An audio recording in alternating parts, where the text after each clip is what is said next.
Participants are requested to put their roll numbers instead of their name.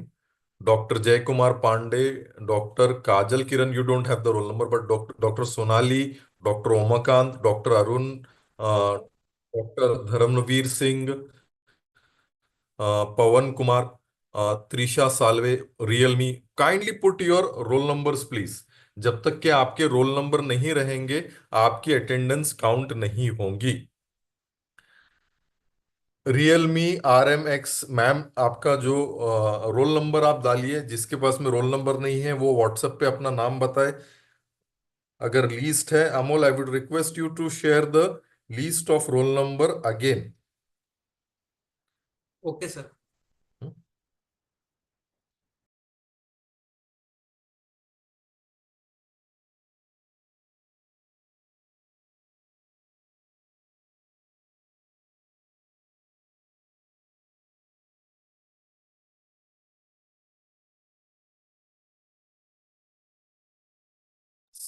Kindly rename yourself with roll numbers. Doctor CS Padmavat, अपना roll number से rename करिए। अफरोजा खातून, सिर्फ roll number रखिए आपका 35, नाम रखने की जरूरत नहीं है। सुप्रिया मैम, इंदिरा विजय सिंह, सिर्फ रोल नंबर्स रखिए आप लोग। Don't put your names. Attendance आपका सॉफ्टवेयर के थ्रू होगा, how much you have logged in और how much you were log out. So kindly take a note of it. All are requested to put their roll numbers please. सभी से निवेदन है। Nikita Gulab Patil, Trisha Salve, Sujata Shukla, Dobhale GS।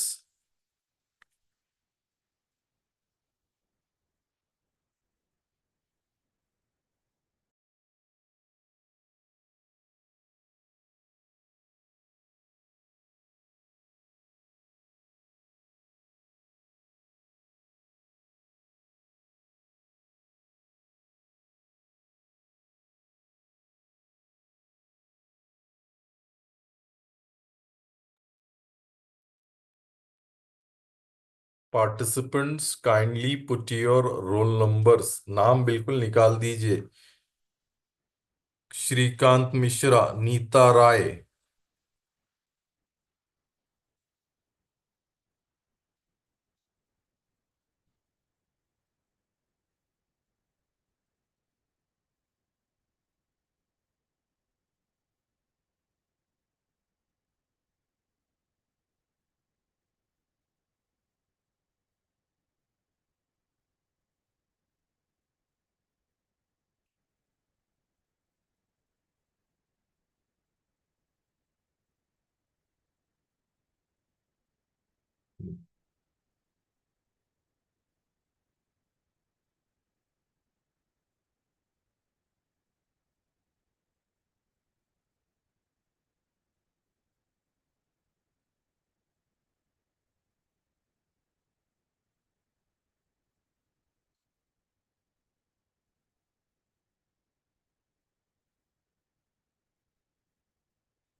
Doctor Geeta, doctor Sonali, doctor Umakant, doctor Dharamvir Singh,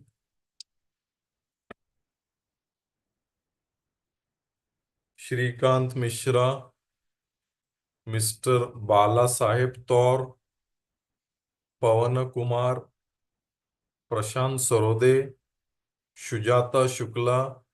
सभी लोगों से मेरी request है कि आप अपने रोल नंबर डालें।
So we are just waiting for the director sir to join this cloud meeting. Immediately after that, we will start this inaugural session, come lecture of our today's chief guest as well as resource person, an eminent scientist, Kashinath Deodhar sir. So just we are waiting for the president of this inaugural function, Professor S.S. Patil, to join this cloud meeting.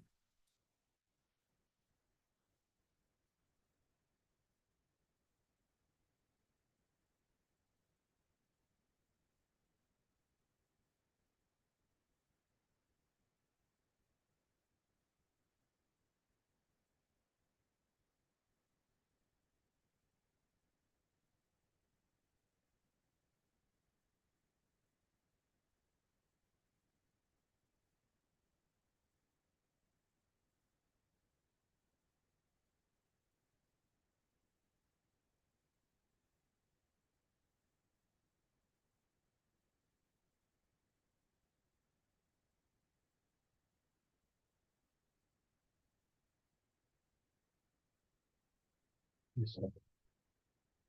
Thank you.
Hmm.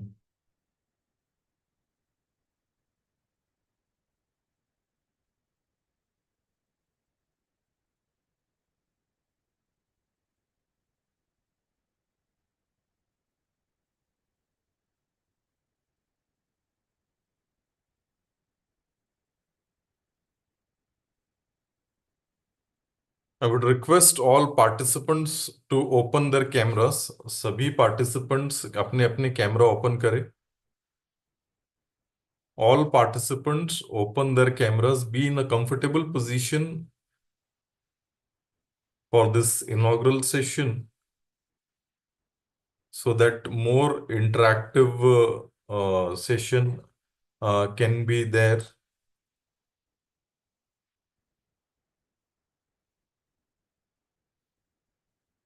Participants are requested to open their cameras. सभी participants open करें. आपके camera बंद है यानी कि आप जगह पर नहीं है, सिर्फ लॉगिन है, ऐसा कंसिडर हो रहा है आजकल. सभी लोग जितने भी ज्वाइन हैं, 55 और 53 पार्टिसिपेंट्स, 52 पार्टिसिपेंट्स, सभी लोग अपने कैमरा ओपन करें.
So within a few minutes, we will start this inaugural session.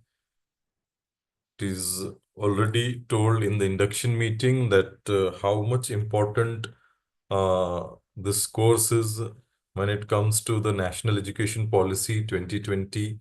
And while uh, it has been 4 years, 3 years completed now with this National Education Policy, 4 years completed with the National Education Policy 2020.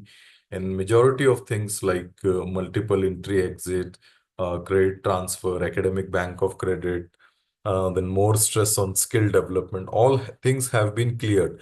But still, you see that it is a golden opportunity for all of us that the University Grants Commission has given us a chance to upgrade ourselves or brush up ourselves with the National Education Policy 2020 through this platform, that is MMTTP platform. And in the induction meeting itself, I have told you that we are the NEP warriors and we have to carry forward the message of National Education Policy 2020 to our society, to our colleagues, to our students. And you see that nearly throughout India, it has been now implemented, including Maharashtra.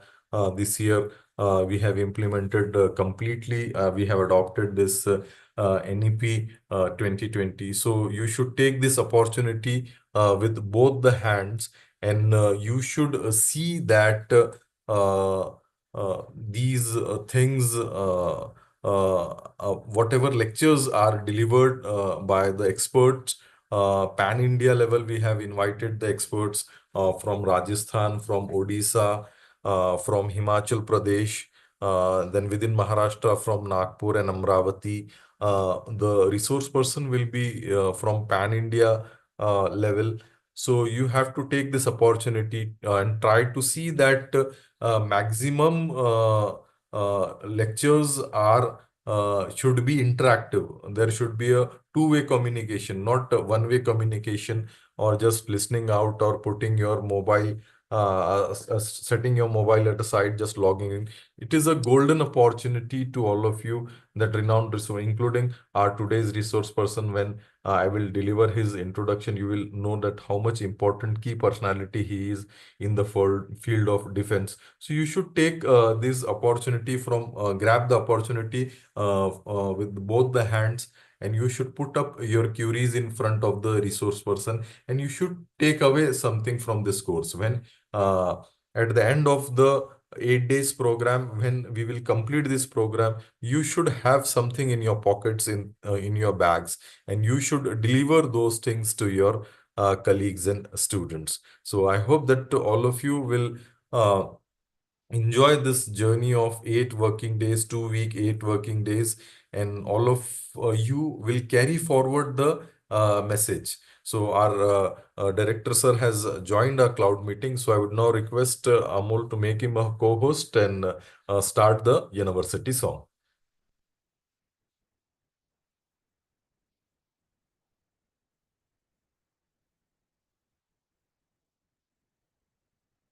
Amol, play the banner. Yes, thank you.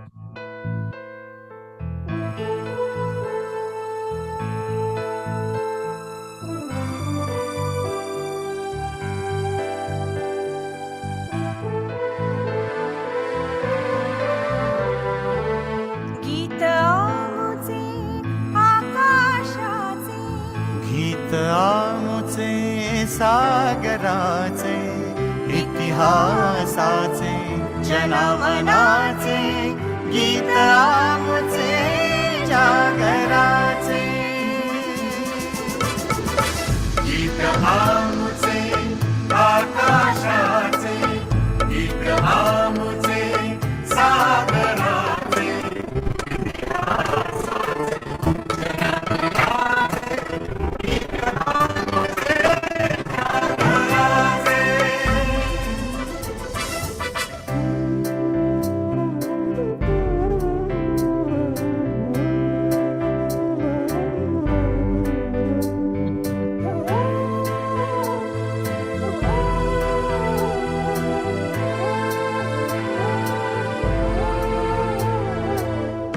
अभंगाचे ओवीचेही my बोलीचे माहेर, वाऱ्यातही मराठीचे दिवे लख घरोघर,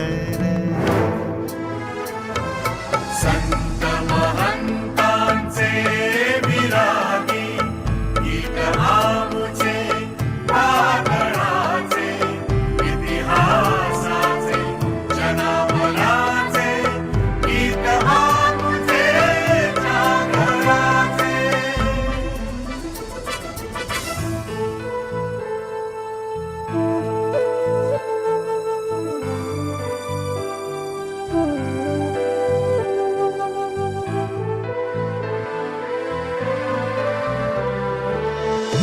तंतु तंतु संघर्षाचा पैठणीत भिनलेला, नक्षीतच पक्षी पक्षी विजयाचा विणलेला,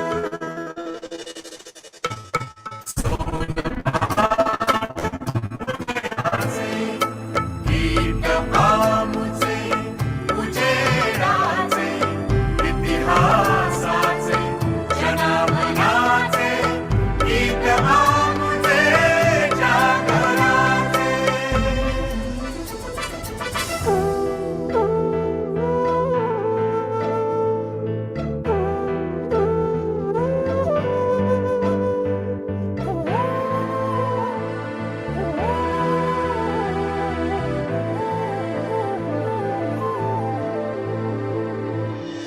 प्रज्ञेचा सूर्य नवा, शब्द शब्द उजळून गेला, समतेचा संग्राचा अर्थ ढाळून गेला.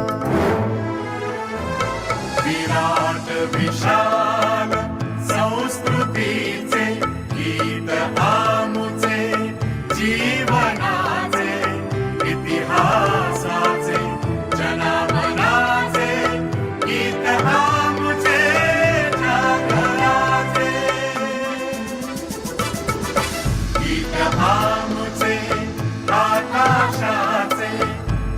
आमुचे सागराचे इतिहासाचे जनमनाचे गीत आमुचे जागराचे.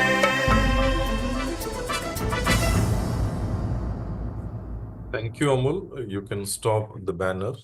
So, on behalf of UGC Malviya Mission Teachers Training Center, Dr. Baba Saheb Ambedkar Marathwada University, Chhatrapati Sambhaji Nagar, I welcome today's chief guest, Honorable Management Council member of our university, Kashinath Deodhar sir, who is a scientist working to ensure that the weapons are of the best quality in the hands of soldiers fighting the enemy in extreme adverse condition on the borders.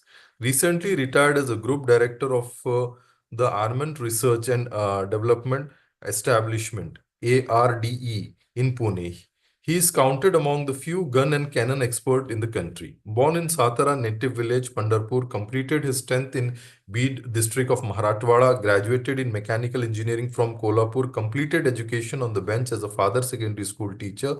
But if you have a sensitive mind, good morals, and willingness to work hard to achieve your goals, no such difficulty can defeat you. An example of this we have to look at our today's chief guest, Devdar sir, who is the group director of ARD after completing his engineering diploma from Kolhapur way back in the year 1981.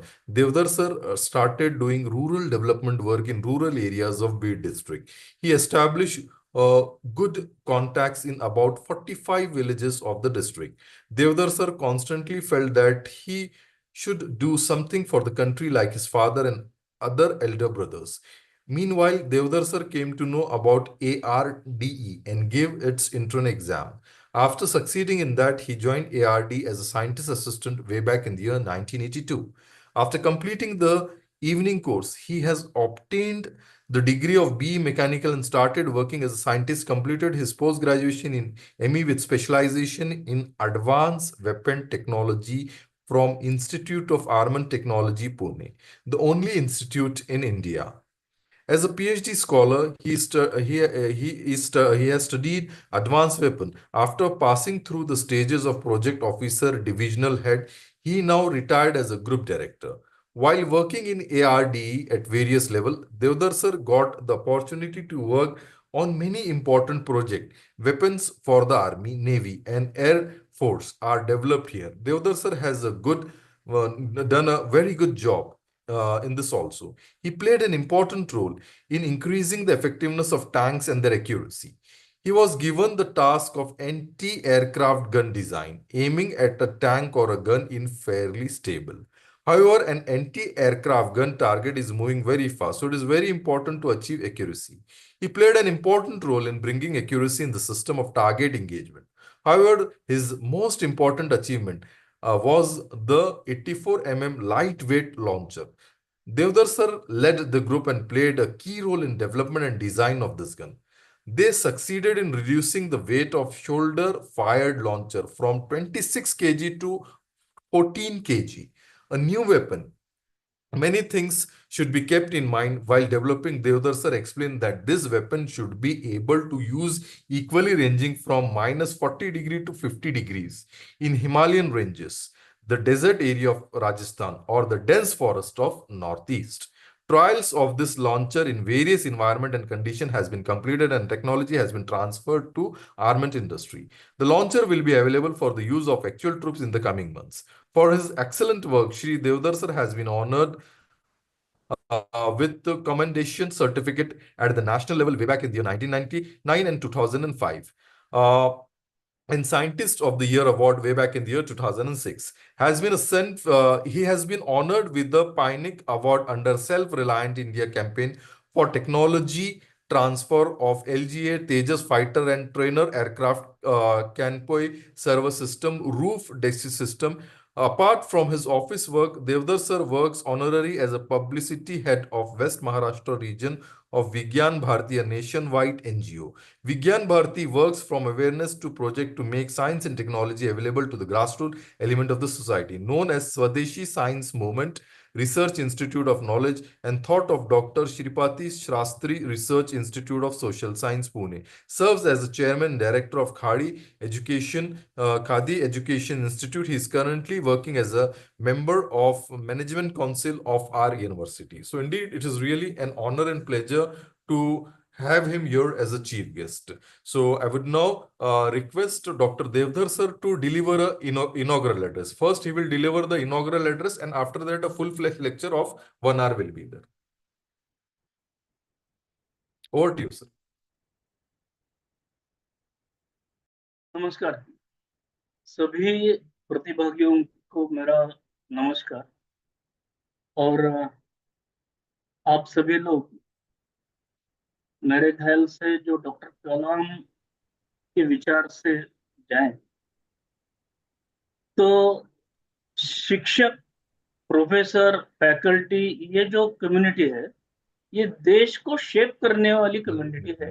आप सभी लोगों के ऊपर जो दायित्व है वो बहुत बड़ा दायित्व है। और न्यू एजुकेशन पॉलिसी में जो अभी आप लगातार 15 दिन उसके बारे में डिस्कशन करेंगे, चर्चा करेंगे, समझ लेंगे और अपने देश में क्वालिटी एजुकेशन कैसे आए इसके बारे में आप सभी को चिंता करनी है।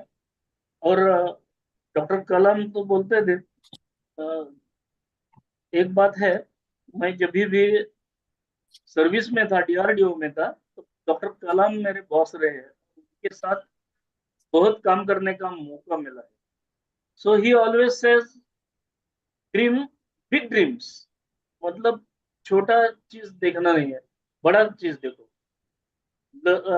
एक्चुअली ग्रेट एम ये इंपॉर्टेंट चीज है।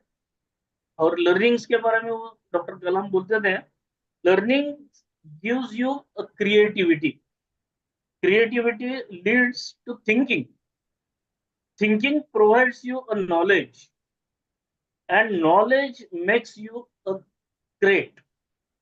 That means education will you open up the doors of opportunities, and opportunities will ultimately determine your success. That was the teachings of Dr. Kalam. I have worked with him for long, almost 40 years I have worked in DRDO. Out of that, till 12 years I have worked with him. And always he said, attitude is everything. If your attitude is correct, then success is there. Then he always said, don't stop learnings. मतलब कुछ लोगों को ऐसा लगता होगा कि अभी हम तो टीचर्स बने हैं, प्रोफेसर्स बने हैं और ये है, लेकिन डॉक्टर कलाम कहते थे कि ये भी लर्निंग्स का फेज है, आखिरी तक लर्निंग रखना चाहिए। Then power of hard work and perseverance, it will give you the success, and ultimately goal setting is required. So what should be our goal? तो total nation has set one goal that in 2047 our country will be the Vikasit Bharat. Now we have to march towards it, and in every field everyone should align to that goal and work for it. So 2020 में NEP का जब start हो गया तो पहले 3 साल तो levels रखे हैं।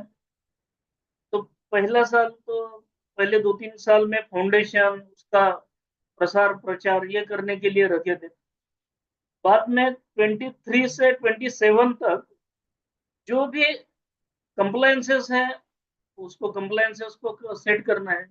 और 2030 से आगे हमारा युवा, जो देश का युवा पीढ़ी तैयार होगा, वो पीढ़ी देश को विकसित भारत बनाने में सक्षम होना चाहिए, ये अपनी रिस्पॉन्सिबिलिटी है। So doctor Kalam always says, believe in yourself. अगर अपना अपना काम अच्छा करना है, क्योंकि बाकी का तो टेक्निकलिटी है, लेकिन टेक्निकलिटी के साथ साथ कोर नॉलेज ये बहुत इंपॉर्टेंट होता है. So believe in your self. वो बिलीव आने के लिए आप कष्ट करना चाहिए, अभ्यास करना चाहिए, उसका अंडरस्टैंडिंग करना चाहिए, and then it should be your passion to pursue it. So as a opening remarks, I will declare this NEP conference course has been open today. Thank you. Thank you, sir. We are eagerly waiting to listen you.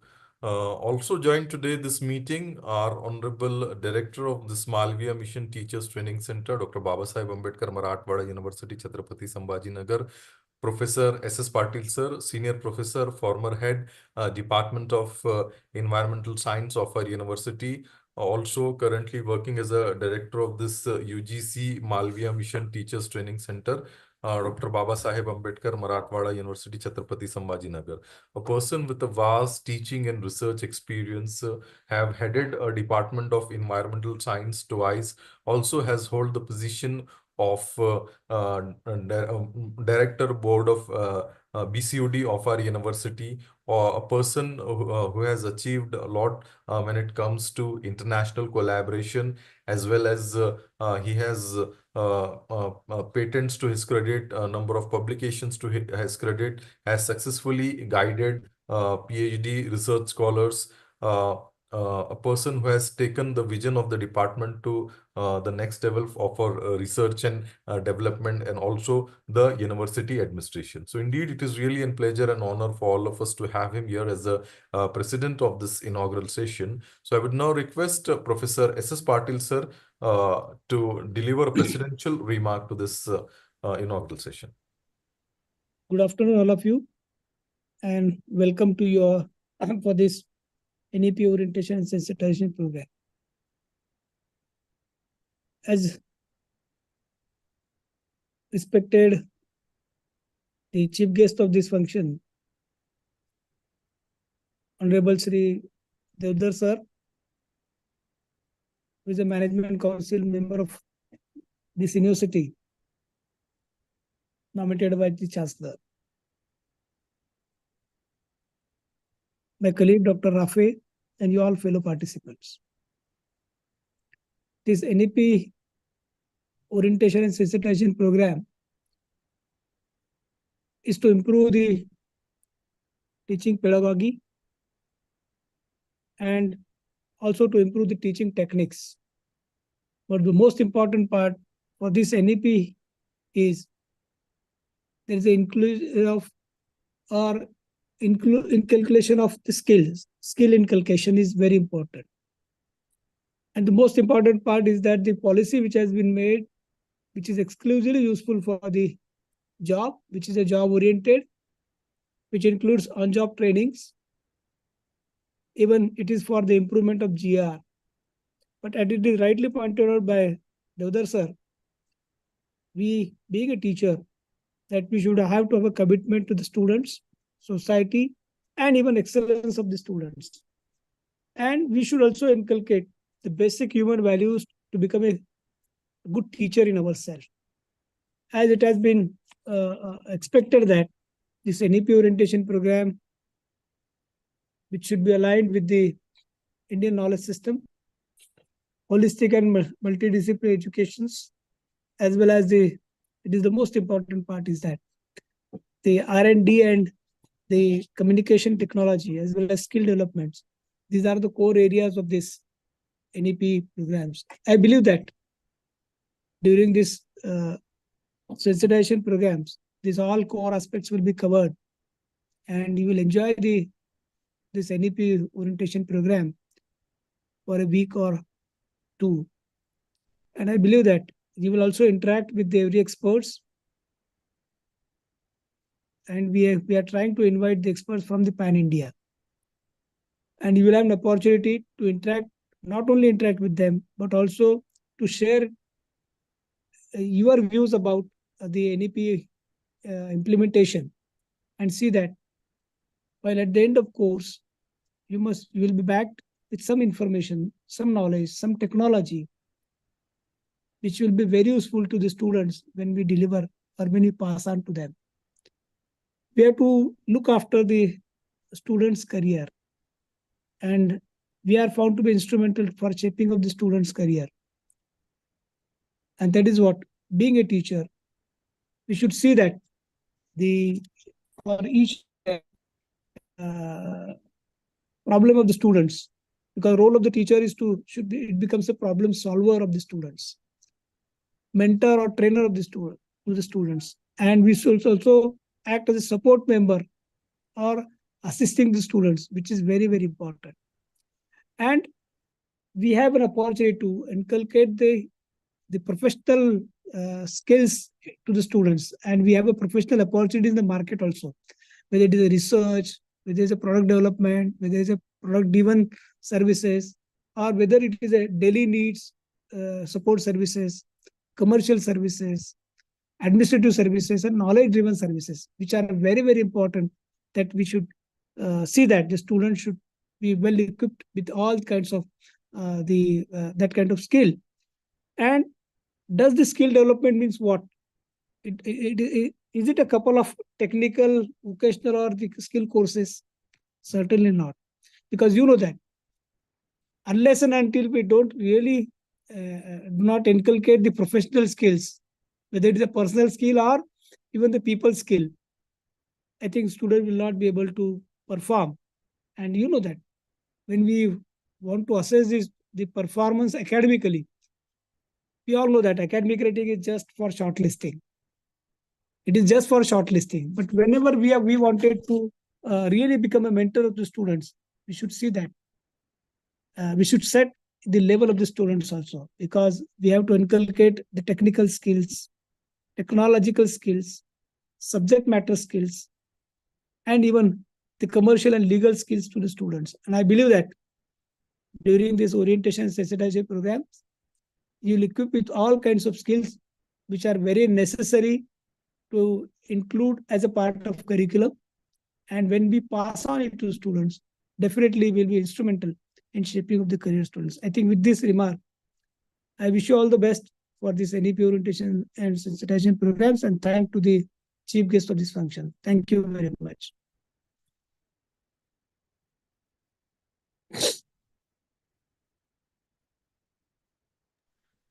So I would now request Deodhar sir to continue his lecture till 4:15.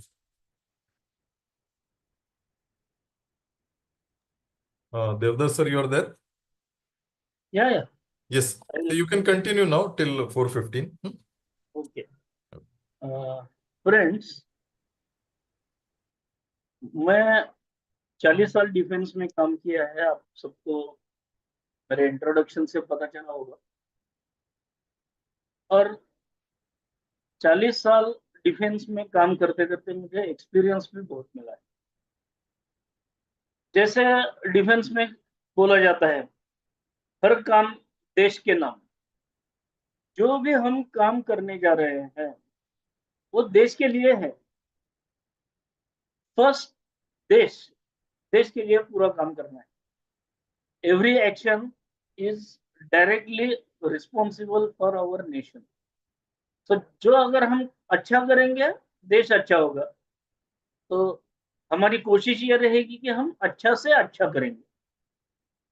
मैं आपको कुछ चीजें बताता हूँ। मैं पहले मेरा इनॉग्रेल session में भी डॉक्टर कलाम के बारे में 2-3 बार उनका उल्लेख किया था, क्योंकि उनके साथ काम करने से बहुत कुछ सीखने को मिला है।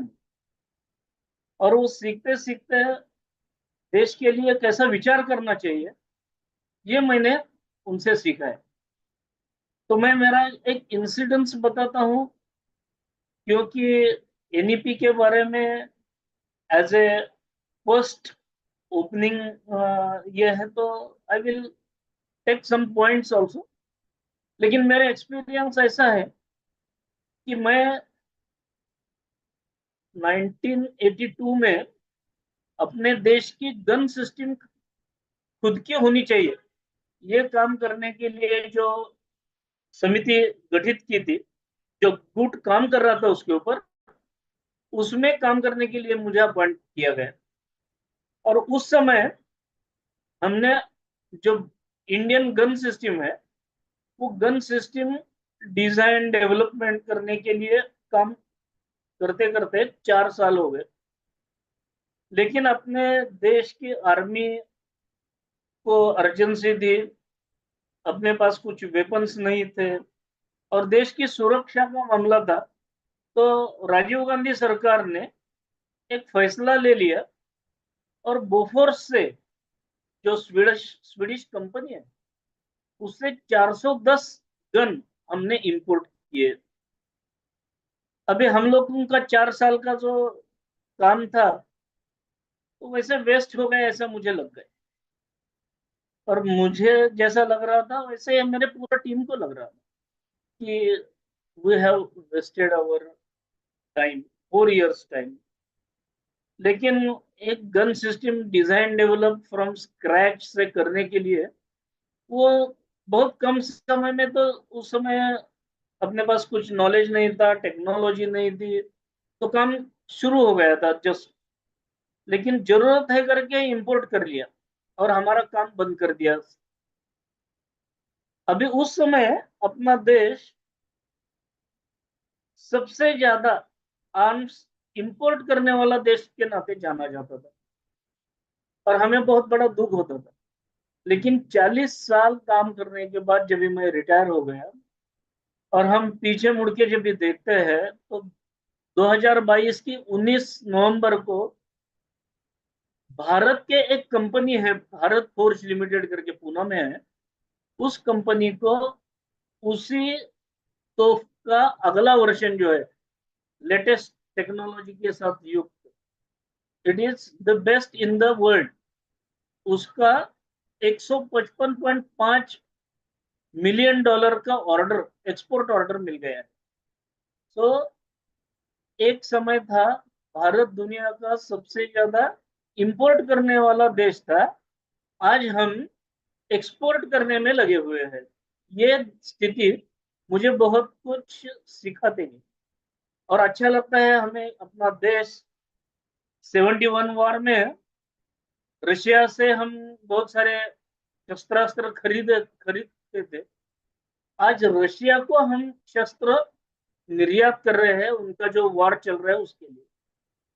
तो ये सिचुएशन कुछ ऐसा ही अपने आप नहीं पैदा हुआ है, उसके लिए बहुत सारे लोगों ने they have strived very hard और ये मुकाम पर हम पहुंच गए हैं कि आज हम डिफेंस क्षेत्र में अपने बलबूते पर सभी टेक्नोलॉजी अपने पास है।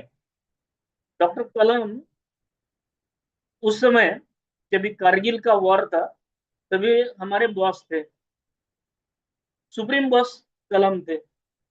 उनके हिसाब से तो मैं एक बहुत छोटा साइंटिस्ट था, लेकिन उनको पता था कि उसकी बात ऐसी हुई थी कि एक जनरल साहब आए थे, जनरल शंकर राय चौधरी, अपने सेनाध्यक्ष थे उस समय के। और वो सेनाध्यक्ष एआरडी जो मैं काम करता था उस क्षेत्र में आए थे, डीआरडीओ की एक लैब है उसमें। और ताकि डिफेंस के लिए हम काम करते हैं, आर्म फोर्सेस के लिए काम करते हैं, उनके हाथ में अच्छा से अच्छा शस्त्र होना चाहिए, यह हमारा मकसद रहता है। क्योंकि अगर हम अच्छे शस्त्र दे देंगे, अच्छी टेक्नोलॉजी दे देंगे, तो अपनी प्रोफेशनल आर्मी तो है ही, लेकिन उनको टेक्नोलॉजी का एडवांटेज मिलेगा और कुछ अच्छा काम कर पाएंगे। जैसा एनईपी का जो उद्देश्य है उसमें भी यही है कि integrate with latest technology, digitisation. तो ये अभी अभी एनईपी में जो एजुकेशन सिस्टम में जो लाया है, तो वो तो डिफेंस के लिए 90s की बात है कि हम अच्छा से अच्छा करना चाहिए, लेटेस्ट टेक्नोलॉजी होना चाहिए, ये बात उस समय चलती थी। दूसरा ऐसा है कि जो जनरल साहब आए थे उन्होंने सभी हथियार, हमने जितने भी किए थे, बॉम्ब किए थे, वैसे मैं 35 साल, 40 साल में से 35 साल जो सर्विस किया हूँ वो आदमी को डिस्ट्रक्ट करने के लिए, मारने के लिए जितने भी सिस्टम रहती है, मतलब पिस्तौल रहता है, राइफल रहता है, बॉम्ब रहता है, तोप रहती है, रॉकेट लॉन्चर्स रहते हैं, रॉकेट्स रहते हैं, बहुत सारे मिसाइल्स रहते हैं, ये सब में काम करने का मौका मुझे मिल गया। और गन एक्सपर्ट्स होने के नाते अलग अलग तरीके से उसका परीक्षण करना, उसका डिजाइन करना, मॉडिफिकेशन करना, इसका भी मौका मुझे मिल गया। तो डॉक्टर कलाम जब भी थे तभी उनको मालूम था कि हम लोग एक वेपन बनाने जा रहे हैं। तो जनरल साहब ने हमें बोला था 1996 में कि हमें लाइट वेट वेपन चाहिए ताकि हम 21,000 फीट ऊंचाई पर, जिसको हम हाई एल्टीट्यूड माउंटेन वॉरफेयर कहते हैं, वहां पे जरूरत होती है लाइट वेट वेपन्स की।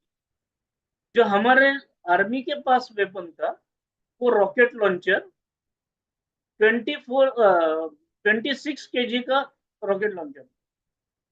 और तो जनरल साहब ने हमें बोला था हमारे डायरेक्टर के पास कि since we want to use it for high altitude mountain warfare, our interest is to make these weapons as light as possible. तो हमने उसका बहुत स्टडी किया। 2 साल के अंदर हमने 26 kg का वेपन 14 kg तक कम किया, without compromising on any performance parameter. ये इंपॉर्टेंट चीज है। नहीं तो हमने वेट कम किया है और उसका रेंज कम हो गया, उसका एक्यूरेसी कम हो गया, उसका कंसिस्टेंसी कम हो गया, ये नहीं चलेगा। तो वो without compromising on performance parameter we have reduced weight from 26 kg to 14 kg। अच्छा, बीच में कारगिल का वॉर चलना शुरू हो गया, उसको कॉन्फ्लिक्ट बोलते हैं, वो वॉर हम बोलते हैं उसको, क्योंकि वो पाकिस्तान के साथ एक प्रकार का वॉर ही था। वो लोग घुसे हुए थे अपने हाई पोजीशंस में, जितने भी बंकर से उसको उन्होंने कैप्चर किए थे, पराक्रम से नहीं, चोरी छिपे किए थे। एक पैक हुआ था उसको तोड़ के किए थे। तो उनको हटा के वो पॉइंट्स दोबारा कैप्चर करना ही अपना टास्क था। और उसके लिए युद्ध चल रहा था 1999 में। मई से जुलाई, 26 जुलाई 1999 को विजय दिन हम मनाते हैं। दिस ईयर 25 साल हमने पूरे कर दिए। तो एक मेरी मेमोरी अभी लेटेस्ट आ गई। तो उन्होंने डॉक्टर कलाम का एक फोन आ गया मेरे पास, और उन्होंने बोला, Deodhar, we are making some light weight weapons, what is the status of it? तो मैंने बोला, sir, 2 weapons are ready, however this qualification test yet to be carried out. तो कलाम सर ने बोला, बट इमीडिएटली पूछा मुझे, but what is your confidence level? तो मैंने बोला, sir, I am confident it will work definitely. Then he says, then forget about that qualification test. You bring these weapons to Delhi. We will test it against Pakistan. ये मेरा doctor कलाम से जो मिला हुआ direct, ये to decision that we have to try with Pakistan. And तो मैंने 2 weapon बना के लेके गया, डॉक्टर कलाम को दिखा दिया, चीफ ऑफ आर्मी स्टाफ को दिखा दिया। बाद में करगिल में जाके उधर जो नॉर्थन कमांड है, वो कमांडर, आर्मी कमांडर के पास हैंड ओवर कर दिया, सबको समझाया कैसे बनाया, क्या बनाया, ये सब किया। And ultimately they have use it against Pakistan. और हमें आर्मी का लेटर अब मिल गया कि these weapons are very good weapons and we want it. तो डॉक्टर कलाम ये युद्ध खत्म होने के बाद 1 महीना के बाद आए थे एआरडी में। उन्होंने वेल्डन करके पीठ थपथपाया, यही मेरा बहुत अच्छा पुरस्कार मैं मानता हूँ।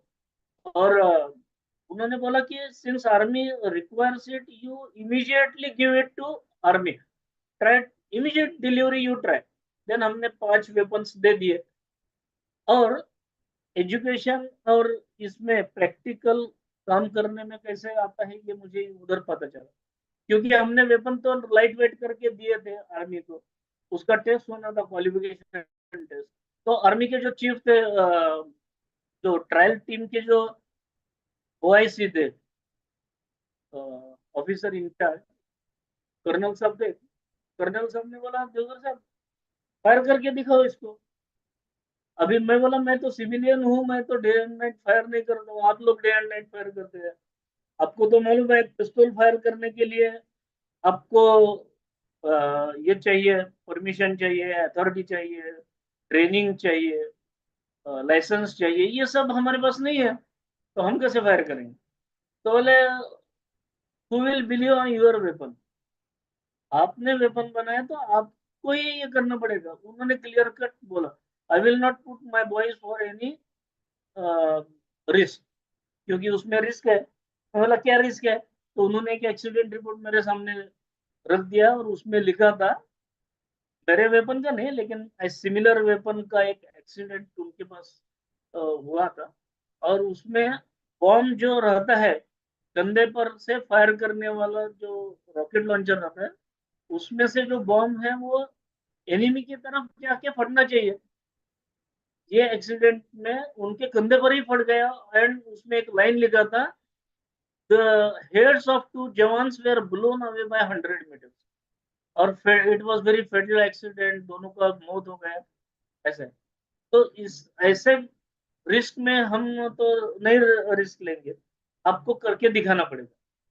तो देश के नाम, हर काम देश के नाम जो बोलते हैं, तो हमने सोचा कि अरे हमारा ही ये काम है, what ever he is telling is correct, अगर ये वेपन मैंने बनाया तो मुझे ही कॉन्फिडेंस होना चाहिए, वो लोग कैसे करेंगे? तो आपको बताने में खुशी होती है कि जो वर्स्ट कंडीशन रहता है, 6 high explosive round I have fired from my shoulder with in 50 seconds, ये सबसे वर्स्ट कंडीशन होता है। तो मैंने करने के बाद वो वेपन को आर्मी ने टच किया और आर्मी ने अल्टीमेटली यूज के लिए परमिशन दे दिया। तो ये एक दिलचस्प आज वो स्टोरी लगता है, क्योंकि युद्धस्य कथा रम्या ऐसा बोलते हैं हम, लेकिन उस समय हमने जो डिसीजन लिए वो परिस्थिति से गुजर गए। तो है कॉन्फिडेंस मेरे मन में क्यों था? तो इसलिए था कि मैंने मेरा काम बहुत अच्छा किया था, डिजाइन वर्क था। तो डिजाइन के लिए मुझे मेरा जो प्रशिक्षण है इंजीनियरिंग है, वो इंजीनियरिंग अच्छा करने की जरूरत है, वो इंजीनियरिंग अच्छा किया था। सो क्वालिटी एजुकेशन, अभी हम बोलते हैं नया नया तंत्रज्ञान का उपयोग करना है, ये बात सही है, क्योंकि नया तंत्रज्ञान के उपयोग से अंडरस्टैंडिंग और लर्निंग, टीचिंग, एंगेजमेंट और ये बहुत अच्छा होता है। लेकिन अगर ओरिजिनल अपने पास नहीं है, सब्जेक्ट मैटर में हम अगर एक्सपर्ट नहीं है, तो आप अपना कॉन्फिडेंस नहीं ले सकते। तो कॉन्फिडेंस के लिए जो भी मेरा सब्जेक्ट है, मैं अच्छा ही करना है, ये एक बात सभी ने इस उद्देश्य से मैंने वो जो युद्ध का मेरा एक्सपीरियंस बताया कि कॉन्फिडेंस लेवल बढ़ना चाहिए। स्वाभिमान कॉन्फिडेंस लेवल के साथ अगर काम नहीं करेंगे तो काम में यश नहीं मिलता है, सक्सेस नहीं मिलता है, कोई भी काम प्रगति नहीं होती उसकी। ये एक चीज हमें ध्यान रखना है। तो इसके लिए जो देश का एक गोल रखा है कि 2047 में एक विकसित भारत दुनिया के सामने पेश होना चाहिए।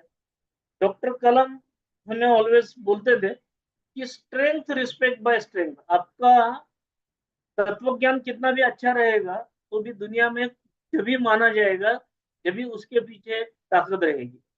अभी भारत के लिए जो भारत की आवाज सुनते हैं लोग, तो भारत एक सशक्त और समर्थ भारत बन गया है, इसलिए सुनते हैं। अदरवाइज ये आज तक कभी सुनते नहीं थे। भारत के लिए जैसे हमने एक प्रोग्राम किया था 1998, आपको याद हो सकता है कि 11 मई 1998 में भारत ने सशक्त भारत, समर्थ भारत का एक रूप दुनिया को दिखाया। उसी समय डॉक्टर कलाम के नेतृत्व में उस समय के जो प्राइम मिनिस्टर थे अटल बिहारी वाजपेयी, उन्होंने बोला कि भारत को अण्वस्त्रधारी देश बनाना है, अणुबॉम्ब का परीक्षण करना है, अणुबॉम्ब करना है।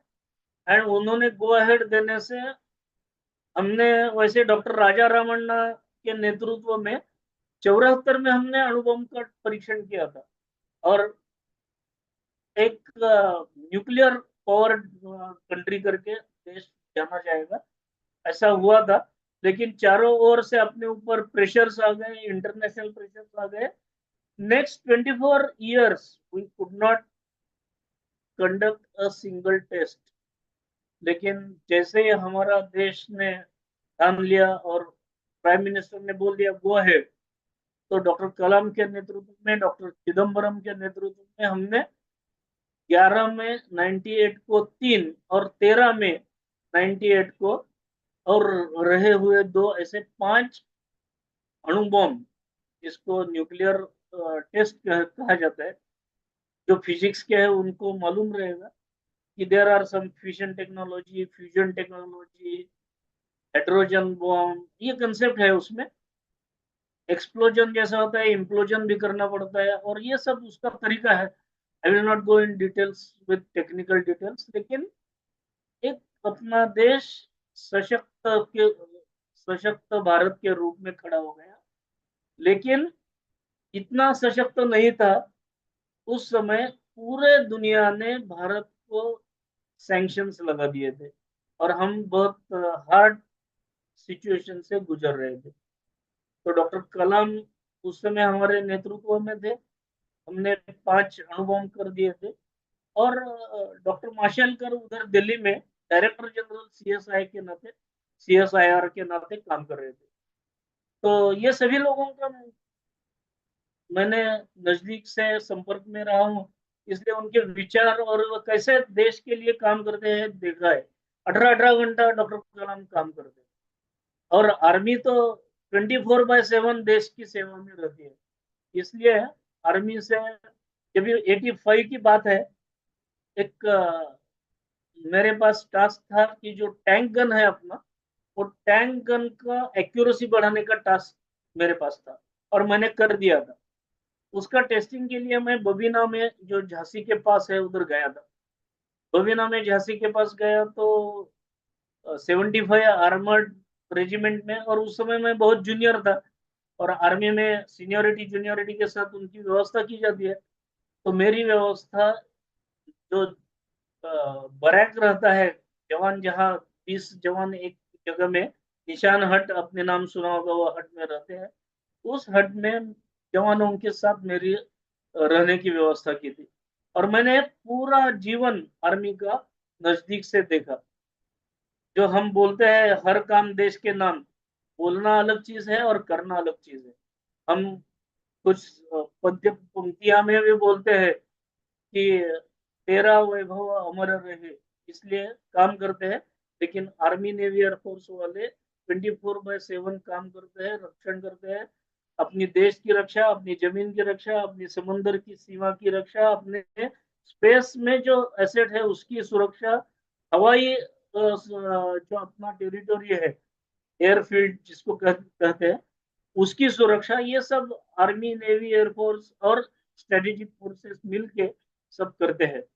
और उनके लिए मैंने उधर जो काम किया था टैंक गन का, उस समय मैं रह गया था उधर जाके।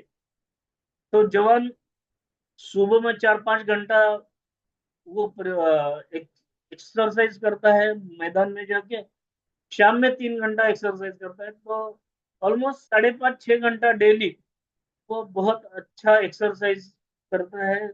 स्पोर्ट्स में कुछ एक्टिविटी जिससे की वजह से नित्य सिद्ध शक्ति से राष्ट्र की अर्चना, ऐसा जो कहा जाता है, वो काम करते हैं। तो वो थके हुए सब लोग बैठे थे, और ईद का छुट्टी उस दिन आया था, मैं जब भी ट्रायल में गया था, उनके साथ मैं देख रहा था पूरा जीवन। तो ईद का छुट्टी आने से शाम में 7:30 बजे 500 का यूनिट बैठा था सामने, और उनका जो प्रमुख था वो उनको दूसरे दिन की छुट्टी के बारे में बोल रहा था। मेरे लिए वो नवीन था, मैं भी सुन रहा था। तो पहले 3 वाक्य में उन्होंने बोला, क्योंकि अपना देश 3200 किलोमीटर लंबा, 2900 किलोमीटर चौड़ा होने से अपने देश की सुरक्षा, ये बहुत इंपॉर्टेंट चीज है। और हर 10 किलोमीटर में भाषा बदलती है, तो बदली हुई भाषा में मीनिंग और आदेश अलग अलग नहीं होना चाहिए, इसलिए आर्मी ने विशेष रूप से काम किया है। तो आर्मी ने जो प्रमुख था उन्होंने 3 वाक्य में उनको एक्सप्लेन किया कि कल छुट्टी होगी, ये पहला वाक्य था। दूसरा वाक्य था कोई वर्दी नहीं पहनेगा, और तीसरा वाक्य था लेकिन कार्रवाई पूरी होगी। मतलब 24/7 अपने लोग कैसे काम करते हैं, ये मुझे देखने को मिला, और उसके लिए मैंने बहुत प्रभावित होकर मैंने टाइम देखना छोड़ दिया, और मैं सोचा कि अपना भाग्य से जो जवान है उसके हाथ में जो शस्त्र है वो अत्याधुनिक और अद्ययावत करने का अगर काम मेरे पास आया है तो मैंने वो करना चाहिए। तो मुझे वो सब चीजें जो हमने सर्विस में सीखी है, वो सब चीजें एनईपी में मुझे दिखाई देती है। बेसिकली अंडरस्टैंडिंग एनईपी के लिए क्या है, एम क्या है एनईपी का, कि एम ऐसा है कि it is a transforming countries education system. आज तक हम क्लर्क बनाने के लिए जो रहता था वो काम करते थे, इसके आगे हम देशभक्त नागरिक बनाएंगे जो देश के लिए काम करेंगे। ये एक मेन उद्देश्य है उसका, और वो करने के लिए एनईपी के 5 फीचर्स है। एनईपी में क्या कहा गया है, रिवैम्प्ड स्ट्रक्चर, ये स्ट्रक्चर रिवैम्प किया है। आपने सुना होगा, लेकिन it is A overview of total NEP. दूसरा है मीडियम ऑफ इंस्ट्रक्शंस, मल्टीलिंगुअल होना चाहिए। इंटीग्रेशन ऑफ टेक्नोलॉजी, मैंने जैसे कहा कि डिजिटलाइजेशन और जो नया नया तंत्र ज्ञान है उसका उपयोग करके पढ़ाई, टीचिंग लर्निंग एक्सपीरियंस में कुछ अच्छा उनको देना चाहिए, सो दैट अंडरस्टैंडिंग अच्छा हो जाएगा। तीसरा चीज है vocational education and skill development, foundational literacy and numeracy. मतलब सबको ये चीज जरूरत होती है। तो रिवैम्प स्ट्रक्चर में 4 भाग लिए हैं, शायद आप सभी ने उसका अभ्यास भी किया है। Just I will just go through. First lecture में जनरली जो भी हुआ है उसका रिव्यू लेने का एक अच्छा रहता है, रिफ्रेश होता है पूरा माइंड। इसलिए 5 साल पहले फाउंडेशनल एक्सरसाइज होगा, बाद में 3 साल प्रिपरेटरी होगा, 3 साल मिडिल लेवल का लर्निंग होगा, और 4 साल सेकेंडरी लर्निंग होगा। तो ऐसा करके हमारा इंस्टेड ऑफ 10+2+3, 5+3+3+4 ये स्ट्रक्चर अभी फिक्स हो गया है।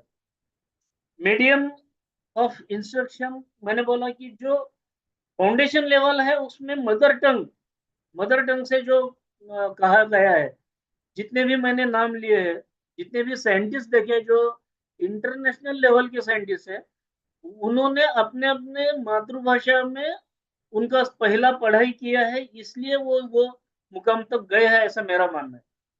जैसा डॉक्टर भटकर जी है, उन्होंने सुपर कंप्यूटर का उपयोग किया है, लेकिन वो पढ़े कहाँ है, मराठी में पढ़े हैं। डॉक्टर माशेलकर मराठी में पढ़े हैं और आज दुनिया में सामने है। तो जितने भी साइंटिस्ट या नेतागण हैं या जो इंडस्ट्री में नेतृत्व कर रहे हैं, हर क्षेत्र में जो नेतृत्व करते हैं, तो नेतृत्व करने के लिए आवश्यकता अंडरस्टैंडिंग की होती है, और मदर टंग से ज्यादा अच्छा अंडरस्टैंडिंग होगा ऐसा नहीं लगता। इसलिए सिर्फ अंग्रेजी के ऊपर डिपेंड रहना ये गलत है। So mother tongue is the early education के लिए चाहिए, so that fostering better understanding and communication, ये पहला होता है। दूसरा क्या है, रिवैम्प स्ट्रक्चर देखा हमने, मीडियम ऑफ इंस्ट्रक्शन देख लिया। तो integration of technology, so recognise role of technology in education. NEP encourages use of digital tools, platforms to enhance learning outcome and accessibility। मतलब जो चीज हमने इमेजिन करके दिखाना चाहते हैं वो आज तक थोड़ा यूट्यूब का वीडियो के माध्यम से, स्केच के माध्यम से हम समझा सकते हैं लोगों को। मैं एक मुझे एक मेरा एक्सपीरियंस याद आता है। मैं छठी कक्षा में था और बीड़ जैसे बहुत पिछड़ा कह सकते हैं ऐसे जगह में मैं पढ़ता था। उस समय तो बहुत पिछड़ा था। आज का स्टेट शायद चेंज हुआ है, हुआ होगा, लेकिन उस समय कुछ भी एक्सेस नहीं था। उस समय जो टीचर्स जो सिखाते थे ब्लैक बोर्ड और खड़ू के साथ जो सिखाते थे वैसा सिखा रहे थे और हम देख रहे थे। तो उन्होंने एक एक्सपेरिमेंट सिखाया हमें।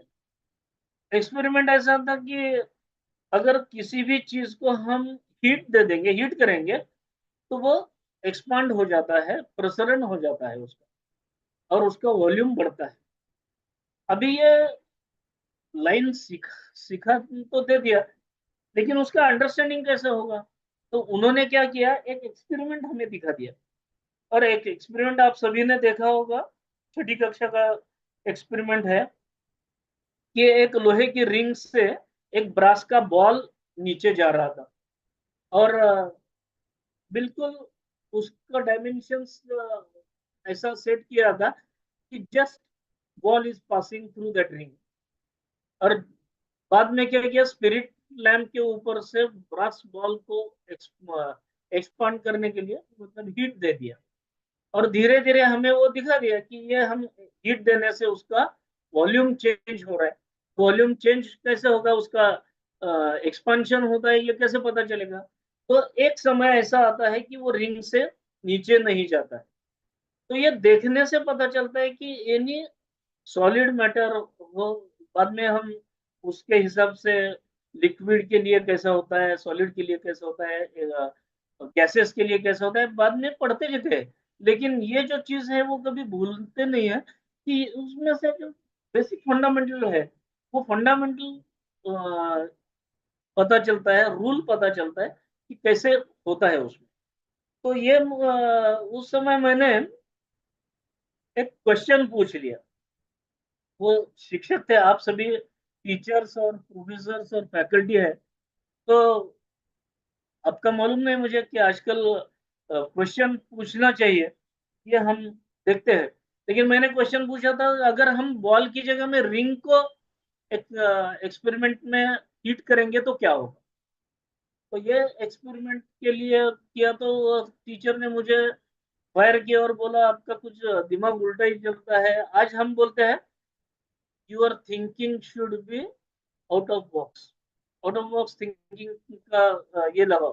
लेकिन मैंने आउट ऑफ बॉक्स थिंकिंग करके कुछ क्वेश्चन पूछा तो दबा दिया। तो सभी फैकल्टी ने क्वेश्चन जिसके मन में आता है उसका सॉल्यूशन की ओर लेना चाहिए, बच्चों को अंडरस्टैंडिंग की ओर लेना चाहिए।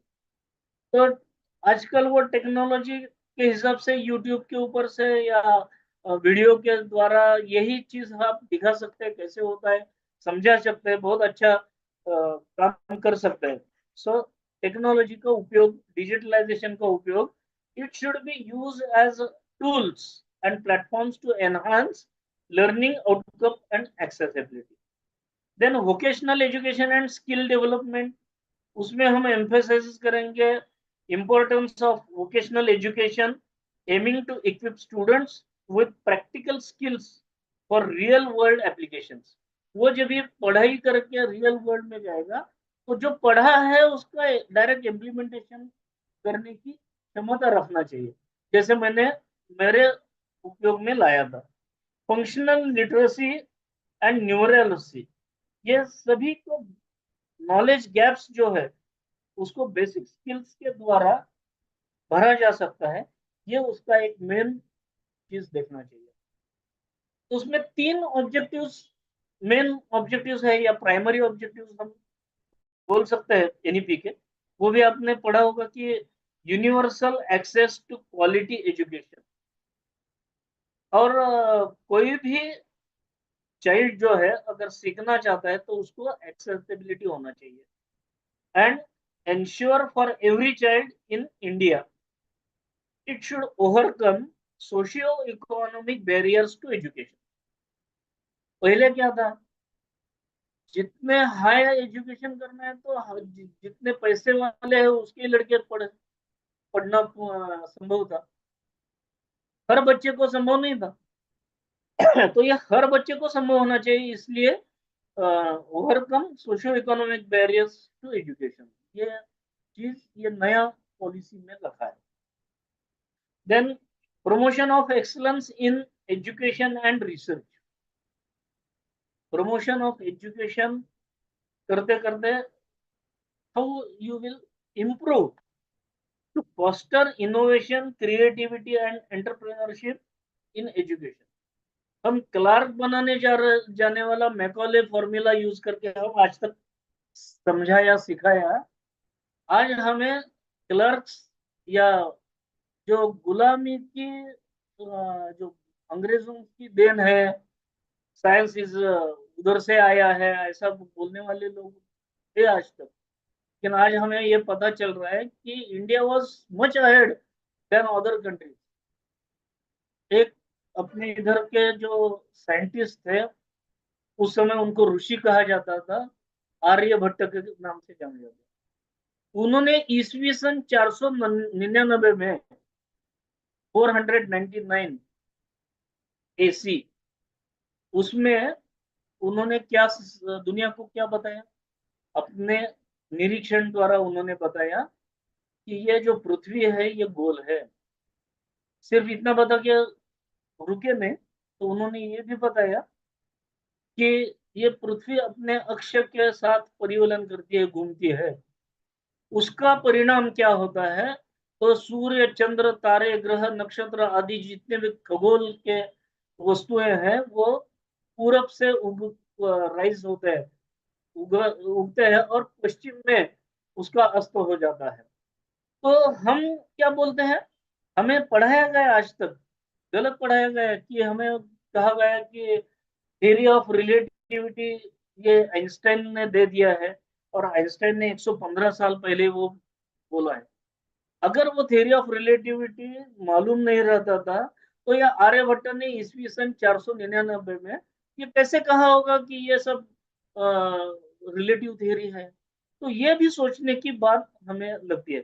सो हमें क्या करना चाहिए, हमें एक्सलेंस की ओर बढ़ने के लिए अपने एजुकेशन में कुछ original thinking, creative thinking, innovation, entrepreneurship, यानी सिर्फ नौकरी करने के लिए मैंने पढ़ाई करना है, ये सब छोड़ना चाहिए।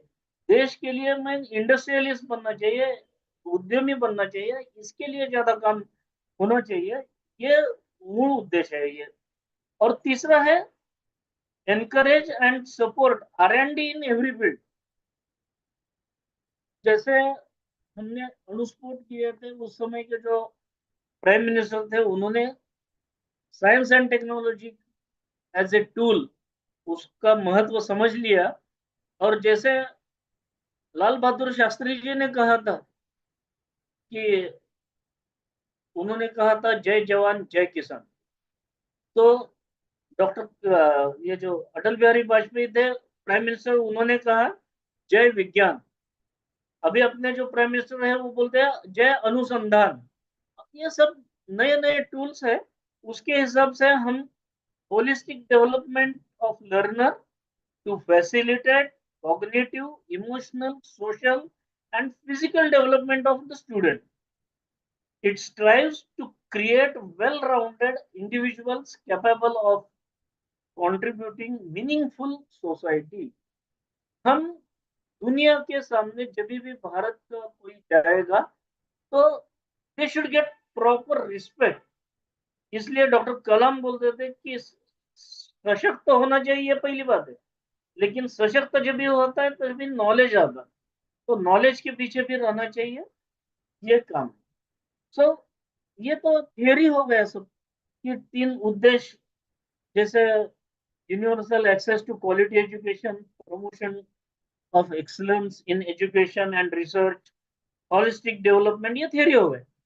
उसको इम्प्लीमेंट कैसे करेंगे, आज 3 साल हो गए, तो उसको इम्प्लीमेंट करने के लिए कुछ स्टेप्स रखे।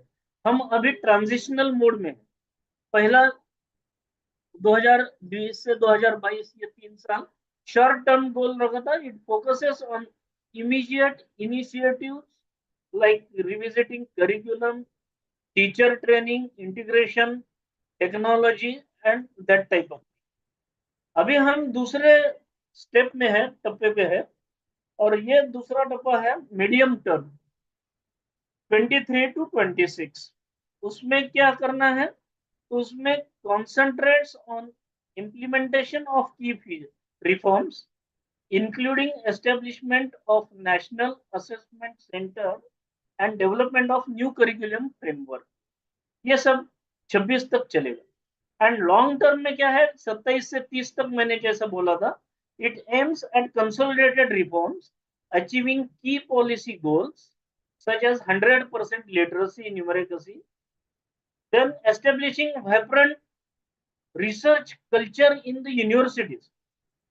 हम सिर्फ कुछ रिसर्च इंस्टीट्यूट में जो कल्चर देखते हैं, वो रिसर्च इंस्टीट्यूट का कल्चर जब तक यूनिवर्सिटीज तक, यूजी तक नहीं आता, पीजी तो करना ही है, लेकिन यूजी तक नहीं आता है, तो ये एनईपी का एक उद्देश्य में से है कि पीजी तो है, यूजी लेवल भी हमें रिसर्च एंड डेवलपमेंट का कल्चर उसमें लाना है यूनिवर्सिटीज में.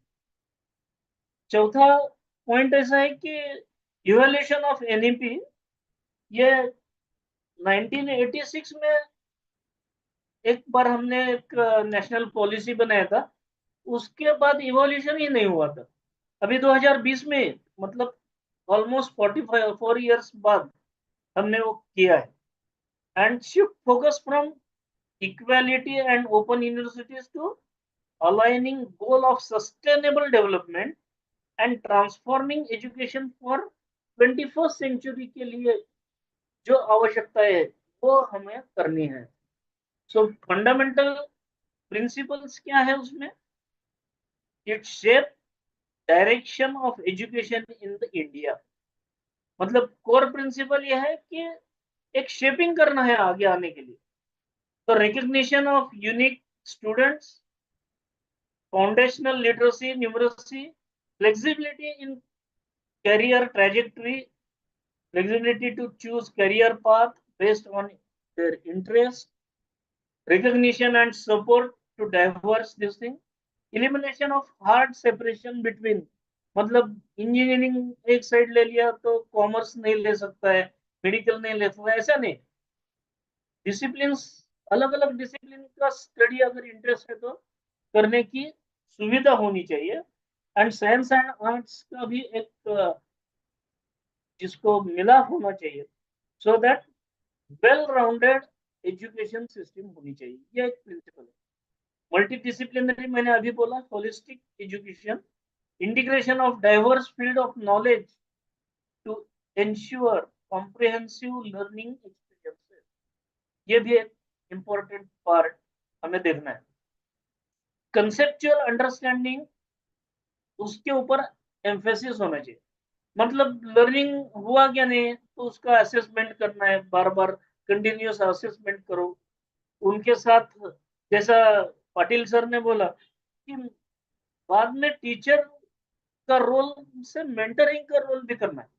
मतलब you have to select certain students and mentoring करना है. मेंटरिंग करने से उनके जो समस्या है, उनकी प्रॉब्लम्स है, उसको सॉल्व करने में मदद होगी. एंड कंसेप्ट जो सिर्फ मेमोराइजेशन के ऊपर चलता था, वो कंसेप्ट अंडरस्टैंडिंग में बदल जाएगा. And counter the trend of memorising for exams without fostering a genuine understanding of the subject बदल जाएगा.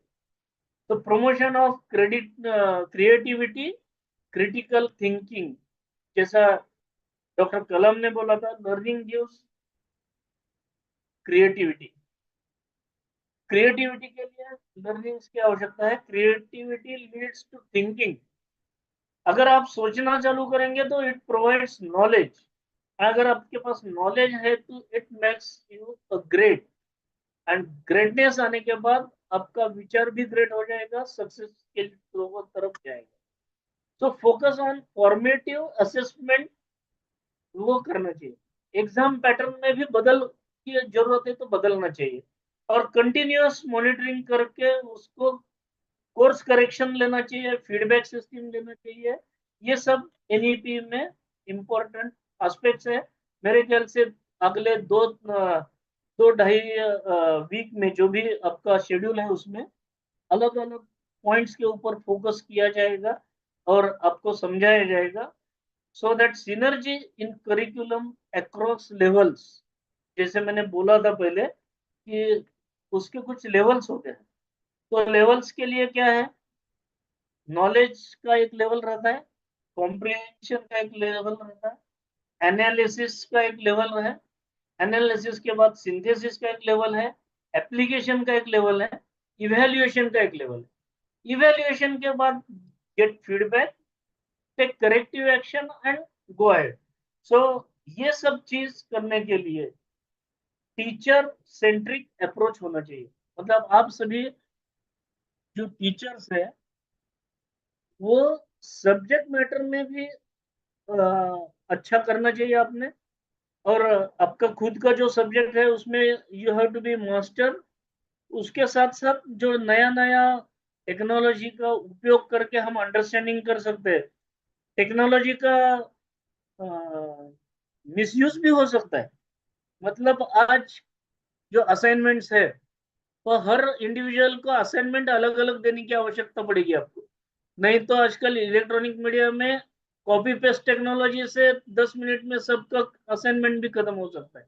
एक ने किसी ने कर दिया, बाकी ने सब ने। तो ये भी चीज नहीं हो।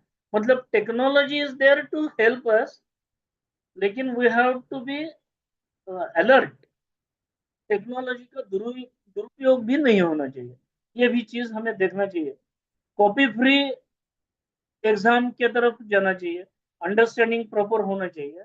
इसके लिए कमिटेड आउटस्टैंडिंग रिसर्च करने की जरूरत है। So NEP advocates for extensive research to maintain high education standards. It supports initiatives that contribute to the advancement of knowledge and quality. Then continuous review and feedback.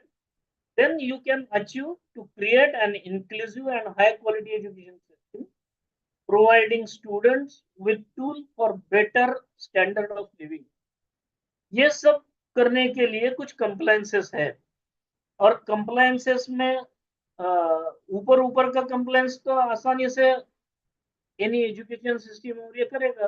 Digitalisation करना है तो technology करना है, कुछ सॉफ्टवेयर बनाना है, कुछ online, ये सब क्या बोलते हैं उसको, इंफ्रास्ट्रक्चर बिल्टअप हो जाएगा।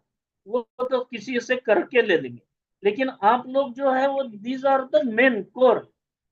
एक मराठी में कहावत है, अगर कुएं में भी पानी नहीं रहेगा तो जो बकेट में कहां से आएगा। तो हम लोग जो है वो कुएं का पानी यानी अपना खुद का नॉलेज बढ़ाने की आवश्यकता है। इसके ऊपर ध्यान देना चाहिए, ताकि then you can utilise learning management systems और डिजिटल प्लेटफॉर्म्स, लाइब्रेरीज, यूज जैसा आज मैं पुणे में बैठ के आप सबको कुछ मेरी एक्सपीरियंसेस शेयर किया, ऐसा नॉलेजेबल और एक्सपीरियंस शेयरिंग ऑनलाइन तरीके से हो जाएगा। जैसे जूम मीटिंग है, स्ट्रीम यार्ड है, बहुत सारे प्लेटफॉर्म्स अवेलेबल है। तो वीडियो कॉन्फ्रेंसिंग से जो जियोग्राफिकल बैरियर्स रहता है वो कम हो जाएगा। तो क्लाउड बेस्ड सिस्टम्स की वजह से कुछ काम होता है, ये सब हमको करने को मिलेगा। एनईपी रेडी है क्या, ये हमें एक चेकलिस्ट से देखना पड़ेगा। तो चेकलिस्ट में कुछ 10 पॉइंट्स है, ये 10 पॉइंट देख के हम आज का जो सपोर्ट करना है वो खत्म करते हैं। तो एनईपी रेडी सिस्टम अपने पास है क्या? तो automated academic and non academic processes आपने एस्टेब्लिश किए हैं क्या? आपका जो ईआरपी है जिसे एंटरप्राइज रिसोर्स प्लानिंग कहते हैं, whether it is secured and flexible और डायनेमिक है क्या? ऑटोमेट वेरियस मल्टीडिसिप्लिनरी थिंग्स है क्या? Necessary UG and PG programmes with centralised portal है क्या? ये सब चीज आपको देखना है। और एक चीज नया अच्छा है इसमें, पहले बीच में कोई छोड़ता था लड़का तो उसको कुछ नहीं मिलता था, 1 साल हो गया था। अभी ये सिस्टम से अगर 1 साल पढ़ाई हो गया कंप्लीट तो यूजी सर्टिफिकेट मिलेगा, 2 साल हो गया तो यूजी डिप्लोमा मिलेगा, 3 साल हो गया तो बैचलर्स डिग्री मिलेगा, 4 साल है तो bachelors with honours with research करने का मौका मिलेगा, एंड सो ऑन। और अगर बेसिक रिसर्च के लिए अगर आप तैयार करेंगे तो पीएचडी और ये जैसे चीन में बहुत अच्छी मात्रा में दी जाती है। और पीएचडी का मुख्य उद्देश्य, जिसे हम साइंस फील्ड में मैं काम कर रहा हूँ एनजीओ का, तो एक सेंटेंस में कहते हैं कि अ, ये जो मेन चीज है, एक चीज हम बोलते हैं कि the fruits of science and technology should go to the roots of the society. जैसे हम आज देखते हैं टेक्नोलॉजी का उपयोग जो सब्जी वाला है, चाय का ठेला है, कुछ छोटे छोटे उद्योग करने वाले हैं, उनको डिजिटल पेमेंट करने के माध्यम से होता है। तो ये टेक्नोलॉजी का मेन उपयोग जो रूट्स ऑफ द सोसाइटी में जाना चाहिए। ये डॉक्टर कलाम ने जो हमें अ, उनसे सीखने को मिल गया है उसका उपयोग करेंगे। और एक जाते जाते मैं स्टोरी बताता हूँ, अल्बर्ट आइंस्टाइन की स्टोरी है। Albert Einstein at the age of 80 वो संशोधन के काम में यूनिवर्सिटीज में जाते थे और काम करते थे। तो वो जाते जाते एक समय में घर जा रहे थे, 5 साढ़े 5 बजने के बाद, जब ये इवनिंग में घर जा रहे थे, तो यूनिवर्सिटी के गेट के बाहर जो बस स्टॉप है उसमें एक लड़का खड़ा दिखाई दिया। एक युवा खड़ा था, उसके हाथ में बहुत बड़ा फिजिक्स का बुक था, और वो फिजिक्स का बुक उन्होंने पहचान लिया। तो आइंस्टाइन उसके पास गए और बोले, oh young man, who are you? तो उसने अभी अभी जस्ट 1 साल पहले ही एक ये किया था उन्होंने, एक्सपेरिमेंट, एमटेक किया, एमएससी किया था, मास्टर्स डिग्री लिया था। तो उन्होंने आइंस्टाइन को बोला, ये वो I am master of physics, ऐसा बोल दिया, क्योंकि एमएससी का डिग्री हासिल किया था। तो ओके ओके करके आइंस्टाइन आगे बढ़ना शुरू किया अपने घर की तरफ। तो ये युवा लड़के के सामने आ गया कि अरे, एक ओल्ड आदमी आके मुझे कुछ पूछता है, क्या करता है? तो ये पूछने के बाद उन्होंने बोला कि पीछे पीछे जाके, oh old man, who are you? तो ये हु आर यू कहते समय उन्होंने बोला कि अल्बर्ट आइंस्टाइन का आंसर है, I am student of physics at the age of 80। पूरा दुनिया उसको फिजिक्स का साइंटिस्ट करके नाते जानता है, is equal to MC square हो, बाकी बहुत सारे कुछ काम किया हो, लेकिन कि खुद को विद्यार्थी मानता है। उसी स्टेट ऑफ माइंड में हम सब ने रहना चाहिए, ये मेरा विनंती है। धन्यवाद। Thank you.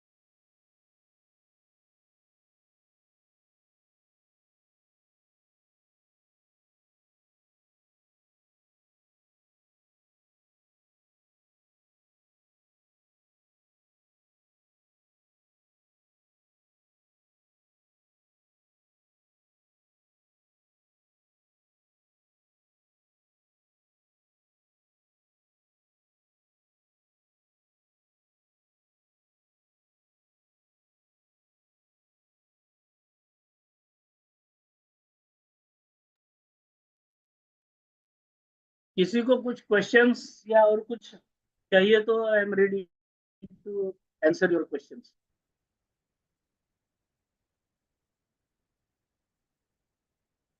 There are 10 minutes for our interaction.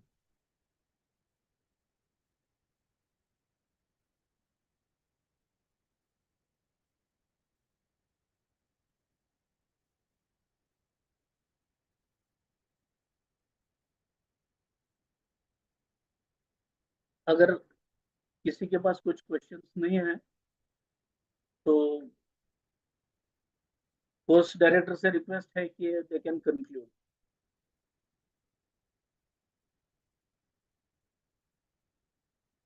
मेरा आवाज सुनाई दे रहा है? ओके।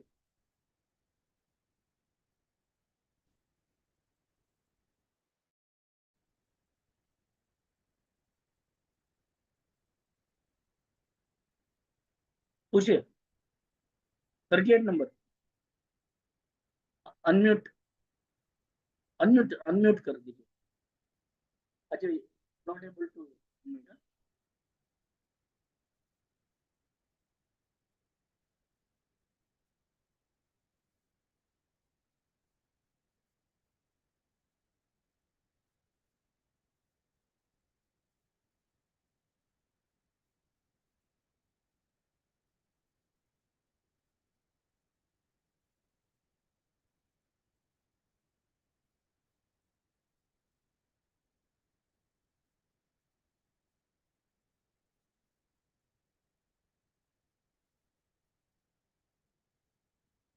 ओके, हो गया।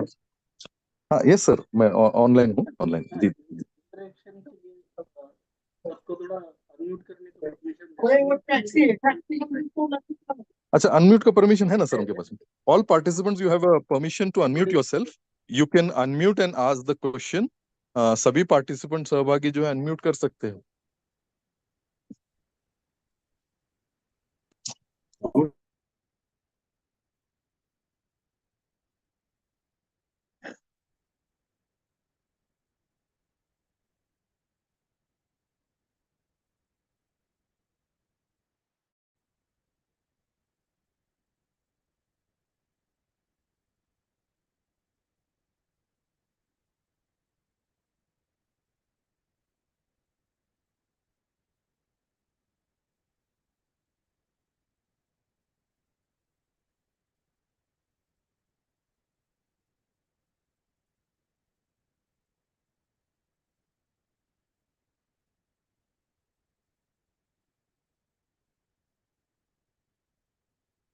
ओके, टाइप करो।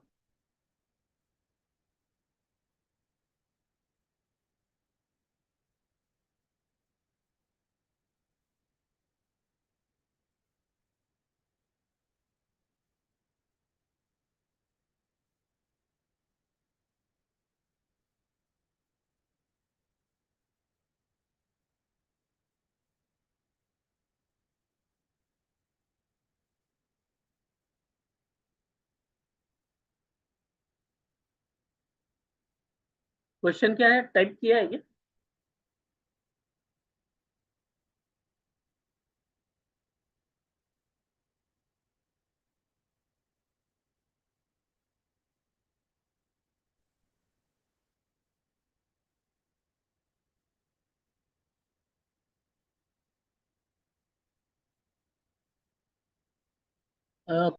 क्वेश्चन सबके सामने है।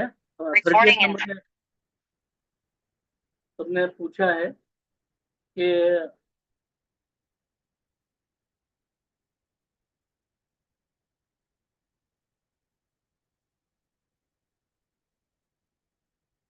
अच्छा, सब्जेक्ट में थोड़ा इंटरेस्ट पैदा करना होता है। अगर आप कोई भी सब्जेक्ट ले लीजिए, इवन मैथमेटिक्स के लिए भी लोगों को इच्छा नहीं रहती है, बोर हो जाता है, because nobody wants to give stretching or this thing to head। तो ये एक्सपीरियंस, ये एक्सपर्टाइज आपका है, इसलिए आप अलग अलग तरीके से उनको कैसे मोटिवेट करके उस तरफ ले जाएंगे, इसके तरफ से आप कुछ काम कर सकते हैं। तो इजी गोइंग वे में को अगर मैंने बोल दिया कि कल छुट्टी है तो एवरीबॉडी विल बी हैप्पी। लेकिन मैंने जो इसलिए वो स्टोरी सुनाया है कि जब भी आर्मी के लिए छुट्टी होता है तो उनको सिर्फ यूनिफॉर्म के लिए छुट्टी है, बाकी काम। जैसे मैंने 3 सेंटेंस बोले थे। पहला वाक्य था कल छुट्टी होगी, दूसरा वाक्य था कोई वर्दी नहीं पहनेगा, तीसरा सेंटेंस था लेकिन कार्रवाई पूरी होगी, जो हम उठने के बाद जितनी भी कार्रवाई है वो पूरी करती है। तो ऐसा सिस्टम में हमें अगर डिसिप्लिन किसी को अच्छा नहीं लगता है, लेकिन डिसिप्लिन के सिवा हम आगे बढ़ नहीं सकते हैं। तो ये थोड़ा अपना स्किल भी डेवलप करने की आवश्यकता है कि कैसे उनको थोड़ा इंटरेस्टिंग बनाएंगे। कैसे बोलेंगे आप, सिर्फ अगर इतिहास किसी को पढ़ाना है तो 1600 में ये हो गया, 1627 में छत्रपति शिवाजी महाराज का जन्म हुआ, 46 में उसने शिवनेरी का किला ले लिया, या दूसरा अलग अलग से ऐसा कर लिया। ऐसा अगर ईयर्स बताते रहेंगे तो इतिहास में रुचि किसी को नहीं आएगी। इतिहास में रुचि लाने के लिए छत्रपति शिवाजी महाराज क्या चीज है वो आपको कथा के रूप में बोलना पड़ेगा। Even if it is a history, you have to tell कि जैसा मैंने बोल दिया कि ईस्वी सन 499 में कोई भी साधन संपत्ति सामग्री नहीं थी, फिर भी हमारे इधर के ऋषि ने अपने अभ्यास से ये कहा कि है ये पृथ्वी गोल है। उन्होंने एक कंप्लीट ये कर दिया था कि ये पृथ्वी गोल है, उसका अक्ष के बाहर में परिवलन होता है, रिवॉल्यूशन उसके हिसाब से सब चलता है, ये सब उन्होंने उसको कहा। उसने he was great mathematician also. उसने एक आर्यभट्टीय नाम का किताब लिखी है, और ये आर्यभट्टीय किताब आगे 1200 साल टेक्स्ट बुक के नाते पूरे दुनिया ने पढ़ी है। उसमें सिर्फ जो भी है एडिशन किया है, किसी ने डिलीशन या रॉन्ग सिद्ध नहीं किया है। ये उसकी खूबी है। जैसे भास्कराचार्य एक है, भास्कराचार्य दो है, वराह मिहिर है, माधवाचार्य है, रामानुजाचार्य है। अपना कल तक जो श्रीनिवास रामानुजम के आगे जो मंगला नारळीकर करके है, श्री राम अभ्यंकर करके है, ये मैथमेटिशियन की एक सीरीज है अपने भारत की। और भारत ये मैथमेटिक्स का अड्डा माना जाता है या गढ़ माना जाता है, ये पूरी दुनिया मानती है। लेकिन मैथमेटिक्स में बहुत सारे लोग इंटरेस्ट लेके बच्चे पढ़ते नहीं है, बच्चों को बोर लगता है कभी थोड़ा समय के बाद। तो उस समय उनको कैसे करना है ये आपकी रिस्पॉन्सिबिलिटी है।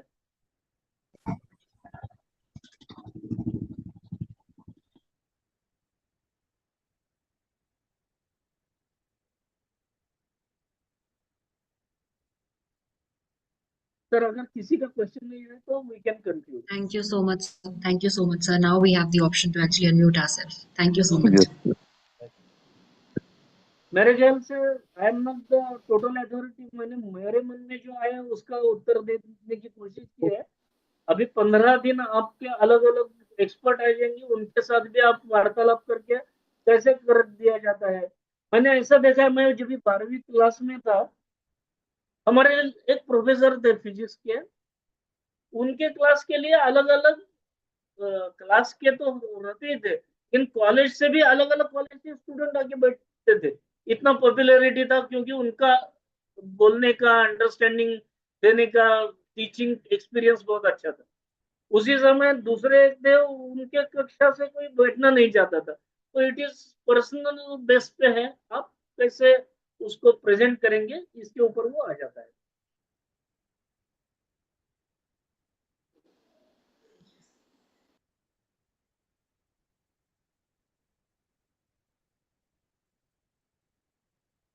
Yes, participants, any question you can ask?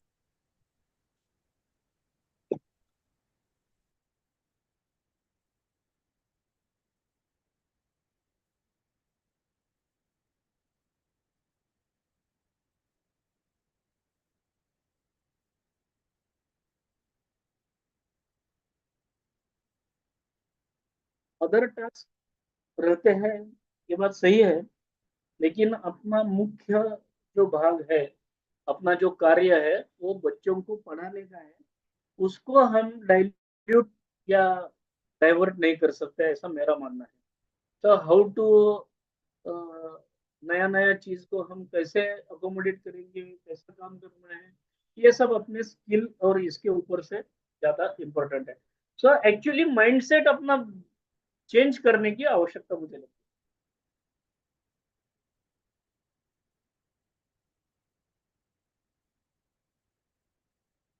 एक क्वेश्चन 2 नंबर ने एक क्वेश्चन पूछा है कि प्रोजेक्ट असाइनमेंट और ये इसके में मैंने एक धोखा भी बता दिया उसका कि एक असाइनमेंट दे दिया किसी को तो एक दूसरे को कॉपी पेस्ट करके वो भी आपके पास सबमिट कर सकते हैं अभी विदाउट थिंकिंग उसके नाम में आप मार्क्स दे देंगे लेकिन उसके अंडरस्टैंडिंग के लिए कुछ नहीं रहेगा बेसिक ये नहीं होगा तो ये भी इसलिए उसका तरीका है कि हर बच्चे को अलग अलग आपको असाइनमेंट्स देना होगा then they have to work on their own ये चीज ध्यान रखनी होगी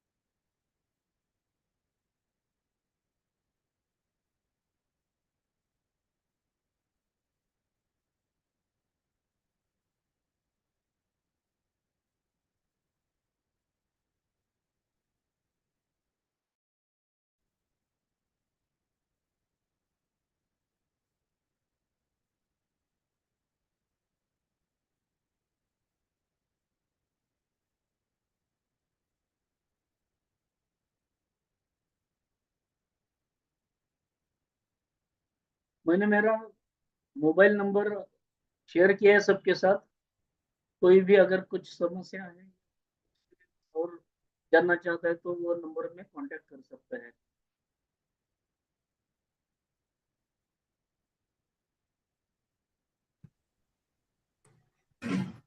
ओवर टू कोर्स कोऑर्डिनेटर तेवढं सुरुवात नाव आणि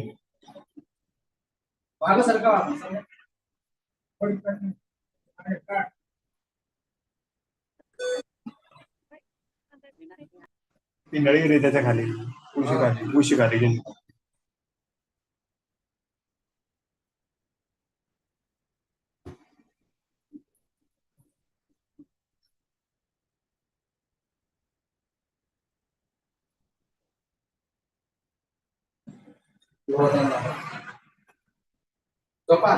भैया त्याच्यावर 2 गोळ्या देऊन टाक काय त्या गोळ्या द्यायच्या 2 अलीकडच्या हा दोन्ही पण सोबत द्यायच्या So participant, mute yourself.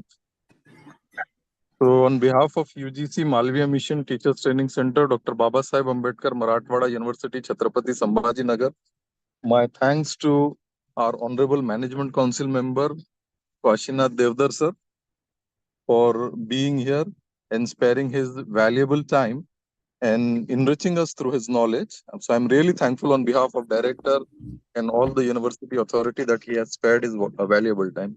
Now I declare that this technical session is over and already our next resource person, Dr. Ranjanikar sir, has joined our cloud meeting. So on behalf of UGC Malviya Mission Teachers Training Center and Dr. Baba Saheb Ambedkar, Marathwada University, Chhatrapati Sambhajinagar, I welcome him. He's basically a professor in English, a person who has worked a lot on implementation of NEP at national level. So he is the right choice for this lecture as thought by us. So he has successfully guided many PhD students, has published research papers. So again, I welcome Dr. Ashwini Kumar Ranjanikar sir to this afternoon session, later half of afternoon session. And I would now hand over the session to him. Over to you, sir.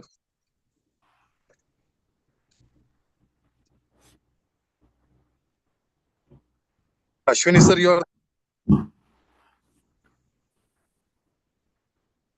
Ranjanikar, sir, you're there, or what?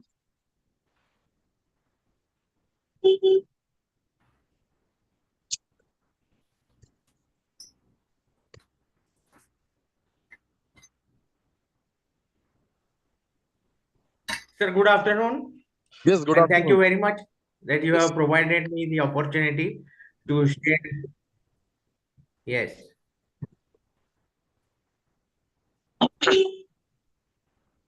Yes, you can start the lecture. I'm very thankful at the outset. I'm very thankful to the HRTC Center, Dr. Baba Saheb Ambedkar, Marathwada University, the director of the center, Honorable Professor Satish Patil sir, the Deputy Director, Honorable Dr. Rafi sir, and all the participants of this course.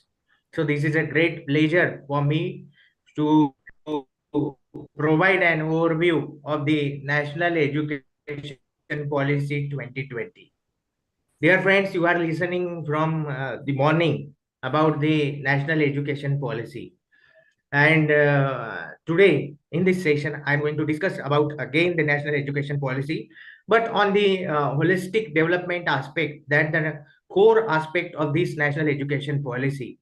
The document of National Education Policy basically focuses on the holistic development of the students. Friends, the policy, as the document suggests, that it is the student-centric policy. Hence, the holistic development of the student is the utmost care of the policy is going to look after. So there are a number of suggestions provided in the policy. Since the policy is presented, or the document is presented in 2020 and now we are in 2024, means 4 years that the document is in front of all of us.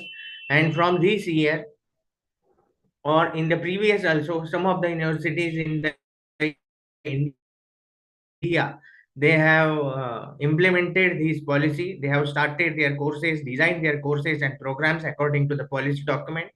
And now this year, Dr. Babasaheb Ambedkar Marathwada University has implemented the policy for the UG courses also. So the basic motive, as I have mentioned, that is the holistic development of the students.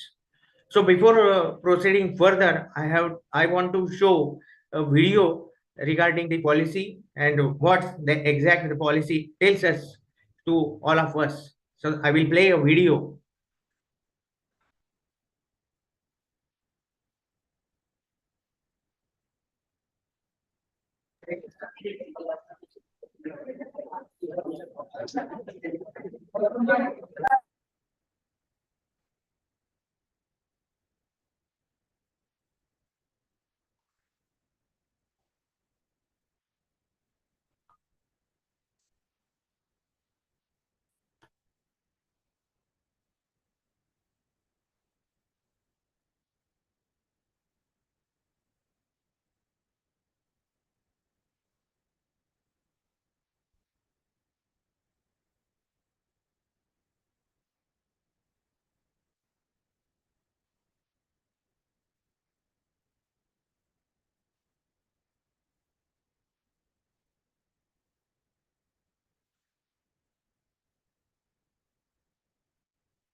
मेरी किताबें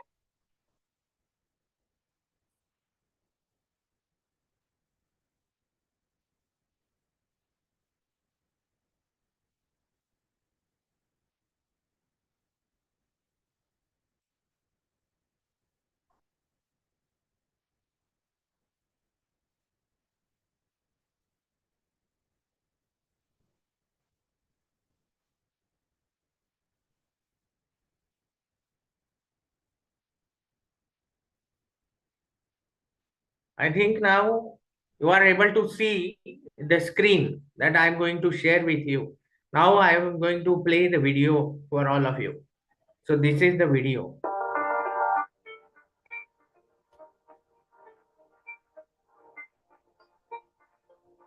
मेरी किताबें कहती हैं, अब कहानियां नहीं, मेरी आंखों में है, अब सपने नए, हुनर की हुंकार है अब, बीच भाषा की धार है अब। देश की नई शिक्षा नीति ने आज युवाओं के सपने भी बदले हैं और उन्हें पूरा करने की स्ट्रैटेजी भी। ये देश की शिक्षा व्यवस्था को अंग्रेजों के समय की संकुचित सोच से बाहर निकालकर भारतीय मूल्यों और 21वीं सदी के आधुनिक विचारों से जोड़ रही है। तभी तो युवा बन रहे हैं स्किल्ड, कॉन्फिडेंट और इनोवेटिव ग्लोबल लीडर्स। हम केवल डिग्री धारक युवा तैयार न करें, बल्कि देश को आगे बढ़ने के लिए जितने भी मानव संसाधनों की जरूरत हो, हमारी शिक्षा व्यवस्था वो देश को उपलब्ध कराए, देश को दे। शिक्षा नीति ने 2 साल में ही स्कूली शिक्षा, उच्च शिक्षा और स्किलिंग की तस्वीर बदल दी है। देश की युवा पीढ़ी को मिला है एक नया आसमान, जहां पुराने बंधनों से आजादी है।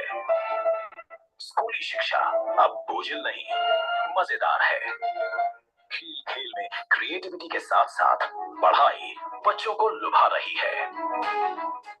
निष्ठा ऑनलाइन टीचर ट्रेनिंग के तहत 47 लाख शिक्षकों ने ट्रेनिंग कंप्लीट की है। निपुण भारत कार्यक्रम में बच्चों की बुनियादी पढ़ने लिखने और संख्या ज्ञान को ठोस करने के साथ ही उनकी रुचि और क्षमता का आकलन भी किया जा रहा है। विद्या प्रवेश के तहत खेल खेल में बच्चों को स्कूली शिक्षा के लिए तैयार किया जा रहा है। समग्र शिक्षा के माध्यम से सरकारी स्कूलों में लर्निंग एनहांसमेंट पैकेज दिए गए हैं। एकेडमिक बैंक ऑफ क्रेडिट और मल्टीपल एंट्री एग्जिट सिस्टम युवाओं को पहली बार अपनी पसंद और सुविधा के अनुसार पढ़ने का मौका दे रहा है। जहां छात्र अब एक साथ मल्टीपल कार्यक्रम की पढ़ाई कर सकते हैं, वहीं वे ट्विनिंग, डुअल और जॉइंट डिग्री अरेंजमेंट्स के जरिए कुछ सेमेस्टर की पढ़ाई अंतरराष्ट्रीय विश्वविद्यालयों में भी कर सकते हैं।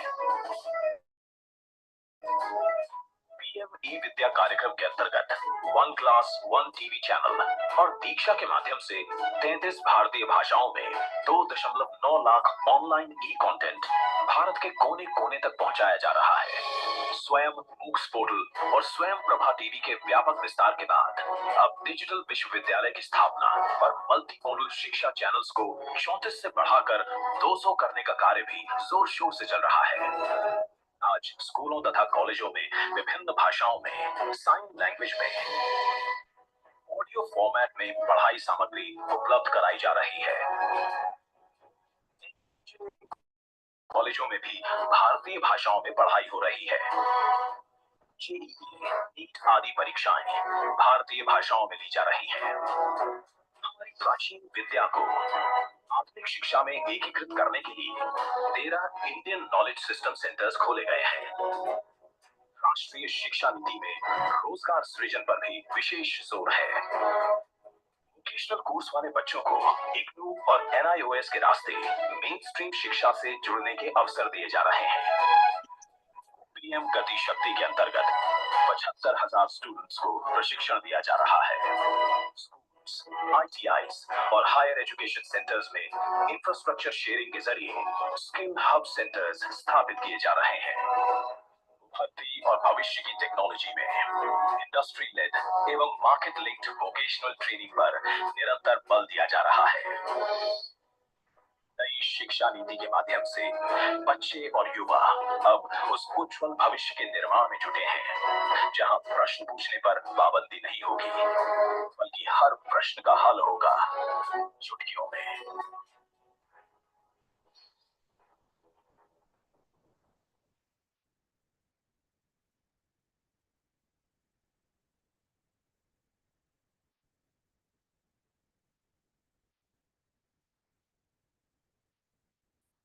Now, this is the video regarding the National Education Policy 2020 and the various aspects that is covered in the National Education Policy, which leads for the holistic development of the students.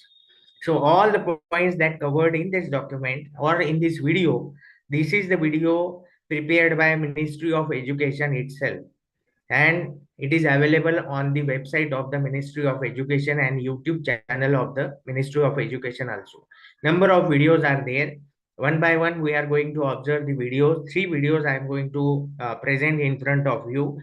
The generally what happens at the prior education policies, they are focusing on the students development. So this policy also focuses on the students development and also a student centric, but on the holistic development of the students.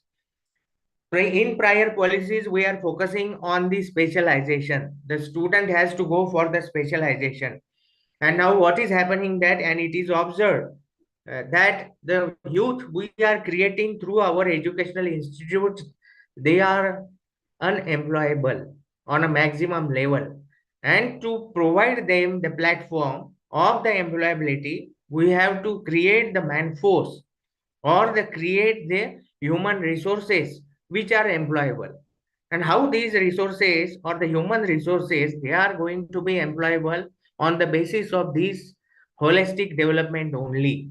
For example, the students from the arts and social sciences or from the humanities, prior to these education policies, there is no any type of provision of practical for the students as compared to the science engineering students or professional students.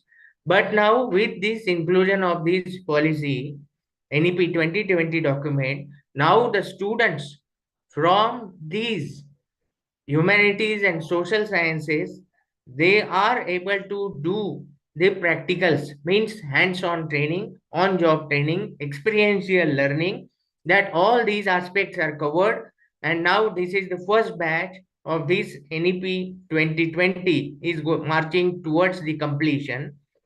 Now the students, they are going to be benefited with all these facilities, and now they are going to be the good citizens of this Vikasit Bharat we are focusing on. So this policy is a India centric policy, or we can say in a proper term, that is Bharat centric policy. The concepts and the values that we have to focus in the policy, that are basically Bharat centric. Prior to this, as the video also explains, that we are basically focusing on creating the mankind for or the human resources only for job oriented, as the expectation of the Britishers was there, the colonizers was there. The main motive that they require only the persons who they want to govern or who they want to rule on. Now this policy also focuses. Please mute. Now this policy also focuses on the Atmanirbhar, that is self-employment, entrepreneurship, skill developments, and number of skills that the students they are going to acquire. That is vocational training also. The students they are going to acquire with the help of this policy. In higher education, we presentation is there. I will show the presentation and we go the with the help of the presentation.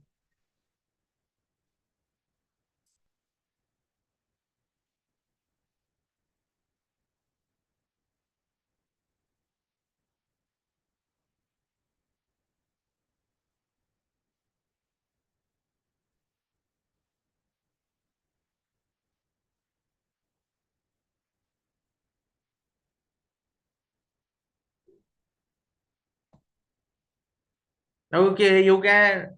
Are you able to see this presentation? Anyone can say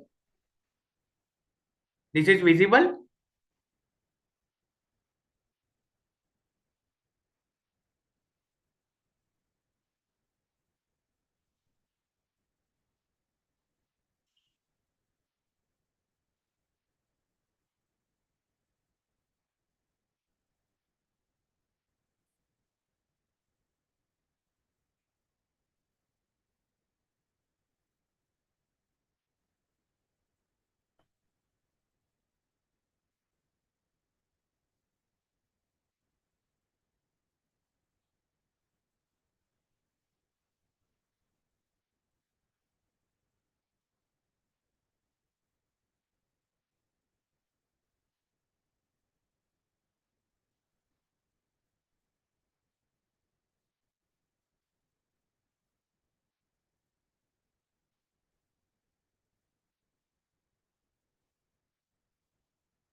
Now I think this is visible to all of you.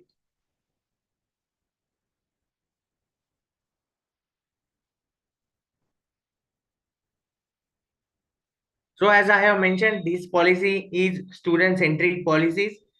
The universities, colleges, then assessment of teachers.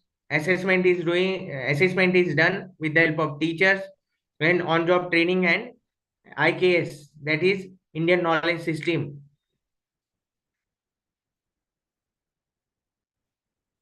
Here the holistic development is achieved with the help of experiential learning, then art integration, teachers development, transforming assessment, integration of essential subject, skills,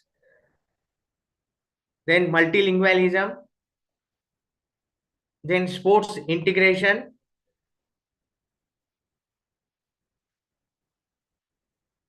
and flexibility in courses and choices. So these are the important aspects that we have to focus on when we are discussing about the holistic development of the students. Experiential learning, in all stages, experiential learning will be adopted, including hands-on learning, arts integrated and sports integrated education, storytelling based pedagogy, among others, as standard pedagogy within each subject and with explorations of relations among different subjects. To close up the gap in achievement of learning outcomes, classroom transactions will shift towards competency-based learning and education. The assessment tools, including assessment as of and for learning, will also be aligned with the learning outcomes, capabilities, and dispositions as specified for each subject of a given class. Art integration is a cross-curricular pedagogical approach that utilizes various aspects and forms of art and culture as the basis for learning of concepts across subjects. As a part of the thrust on experiential learning, art integrated education will be embedded in classroom transactions, not only for creating joyful classrooms, but also for imbibing the Indian ethos through integration of Indian art and culture in the teaching and learning process at every level. This art integrated approach will strengthen the linkage between education and culture.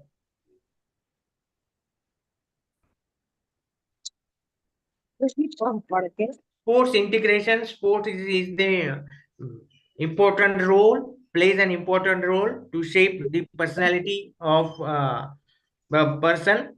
Sports integration is another cross-curricular pedagogical approach that utilizes physical activities, including indigenous sports, in pedagogical practices to help in developing skills such as collaboration, self-initiative, self-direction, self-discipline, teamwork, responsibility, citizenship, etc. Sports integrated learning will be undertaken in classroom transactions to help students adopt fitness as a lifelong attitude and to achieve the related life skills along with the levels of fitness as envisaged in the Fit India movement. The need to integrate sports in education is well recognized as it serves to foster holistic development by promoting physical and psychological well-being while also enhancing cognitive abilities. Empower students through flexibility in course choices. This policy also focuses on the choices each provided to the students. According to their choice, they are able to choose a particular subject or course, and this will be beneficial to increase the students' liking in education. The dropouts that can be minimalizes because of these course choices and also the program choices. So that facility is provided in the policy document.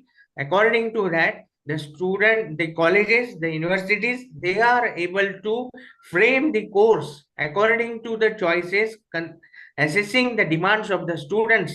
They are free to design the courses according to the choices of the students. And also the I'm talking about the Maharashtra University Act 2016. There is a provision. Some of the participants, they are also working on the members of board of studies and also the chairman of the board of study. So the provision is there that according a member, a student who is the bright student in the last year of the graduation will be the invitee member of the board of study.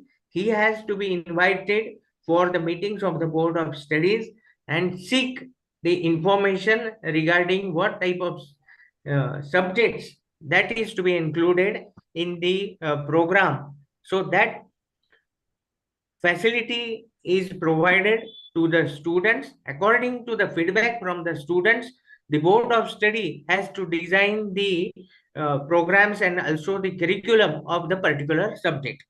So the empowering students through flexibility in course choices, students will be given increased flexibility and choice of subjects to study, particularly in secondary school and also in higher education, including subjects in physical education, the arts and crafts and vocational skills, so that they can design their own paths of study and life plans.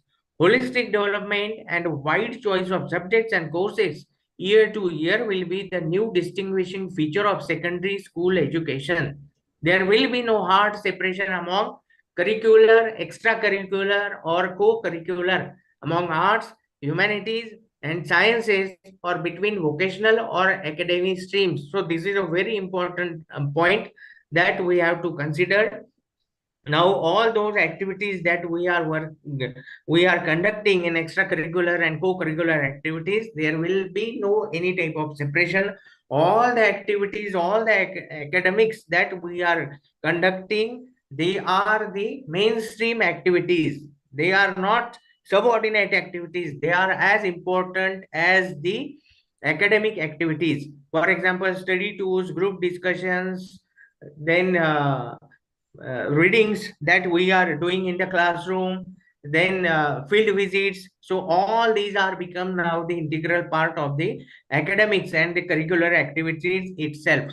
Subjects such as physical education, the arts and crafts and vocational skills, in addition to science, humanities and mathematics, will be incorporated throughout the school and higher education curriculum with a consideration for what is interesting and safe at each age.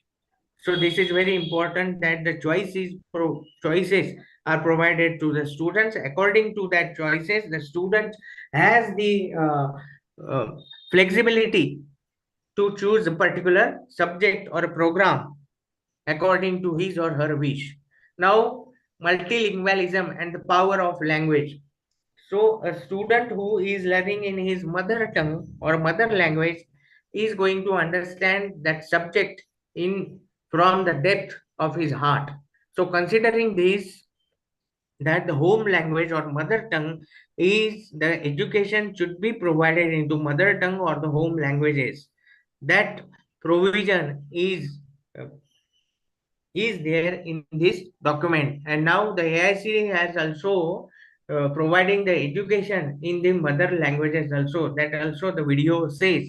And now the 22 languages, the syllabus of these engineering is going to provide it. In MP, the medical that is the medical courses, they are also now done in Hindi languages.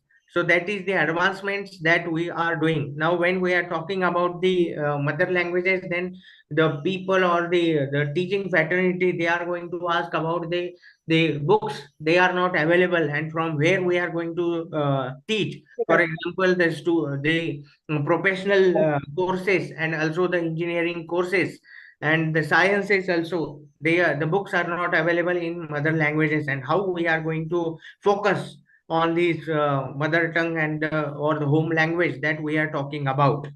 But now the UGC and the AICT, they have made the provision, and down the texts are available in mother languages. 22 mother languages, the text is available. And now the education, that the imparting of education in the mother languages is going on.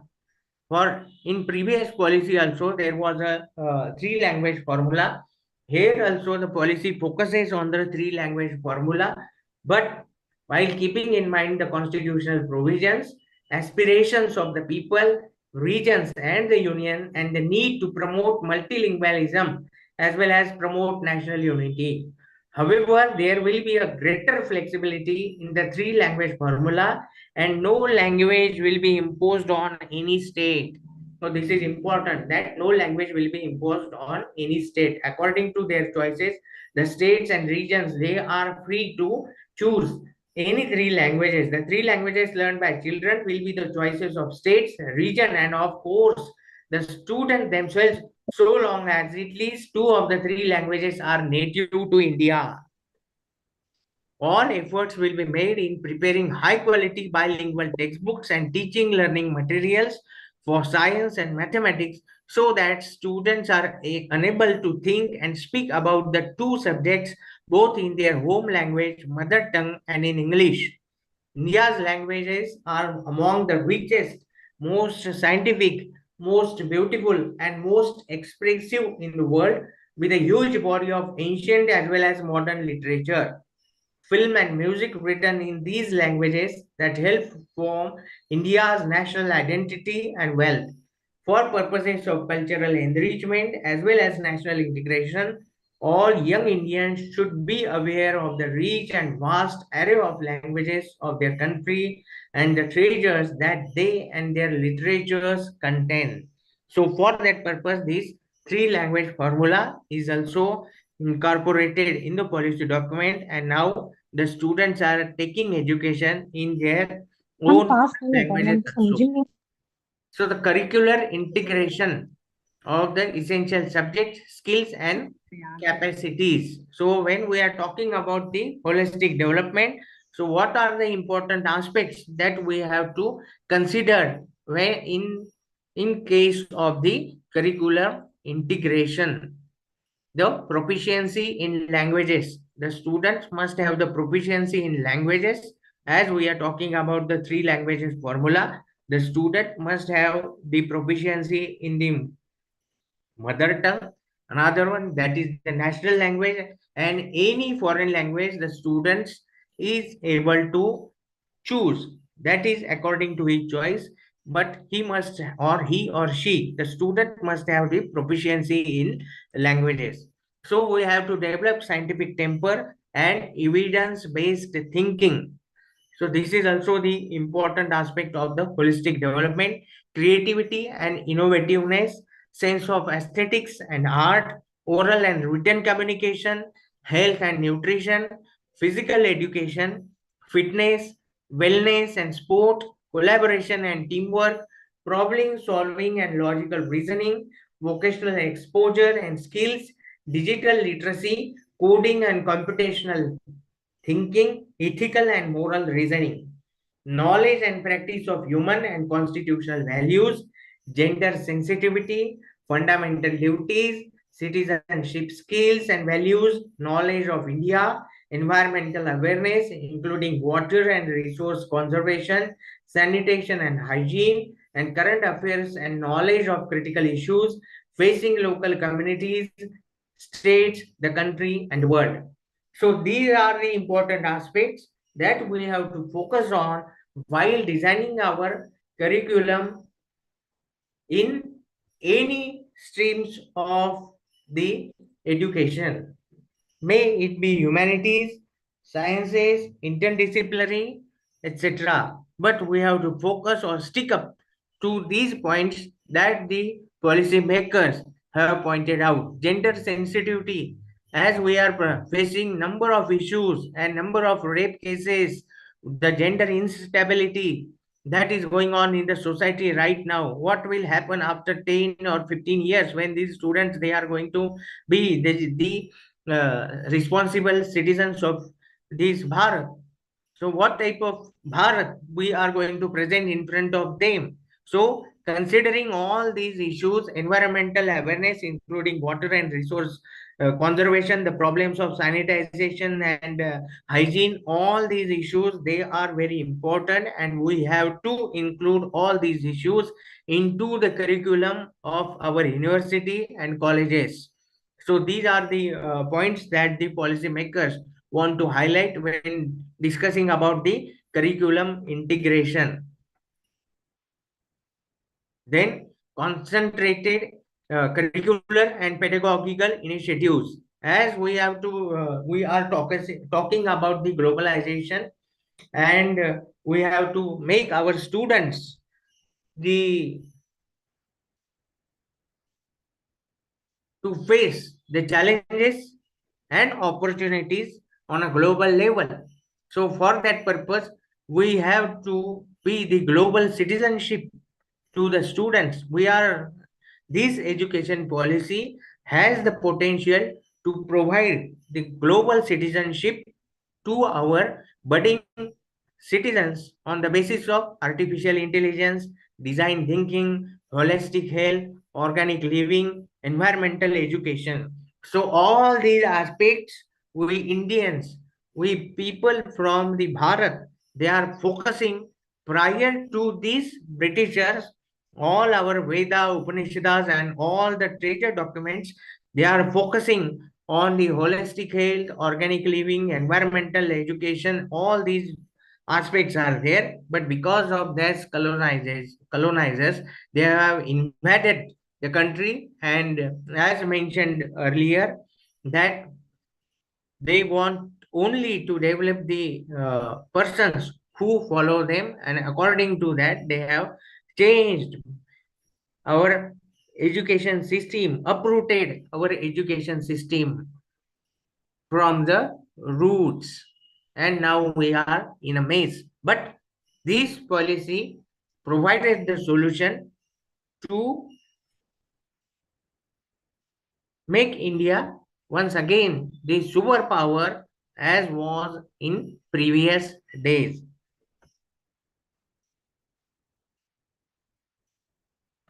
For higher education, what are the major recommendations that the policy focusing on? That is moving towards a higher educational system consisting of large multidisciplinary universities and colleges with at least one in or near every district, and with more HEIs across India that offer medium of instruction or programs in local or Indian languages. So on the in each district, there must be a multidisciplinary university and a college. Then again, in the next PPT, we are going to discuss about the same issue, that there are three basic recommendations that the NEP focuses on.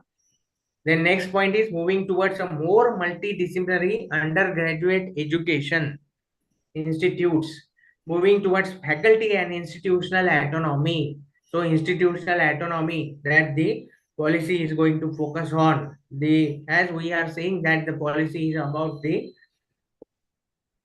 providing the holistic development, and the choices is going to provide it to the students. The institute must have to design their own courses according to the choice of the students, according to the needs of the local community. So for that purpose, the educational institute must require educational autonomy or the curriculum autonomy, not the financial autonomy, which is also near and dear to the hearts of the all the teaching faculty. The policy is also focusing on the basically the academic autonomy. According to that, the student or the college, they have the uh, facility, the flexibility to choose a particular course or the program according to the local needs.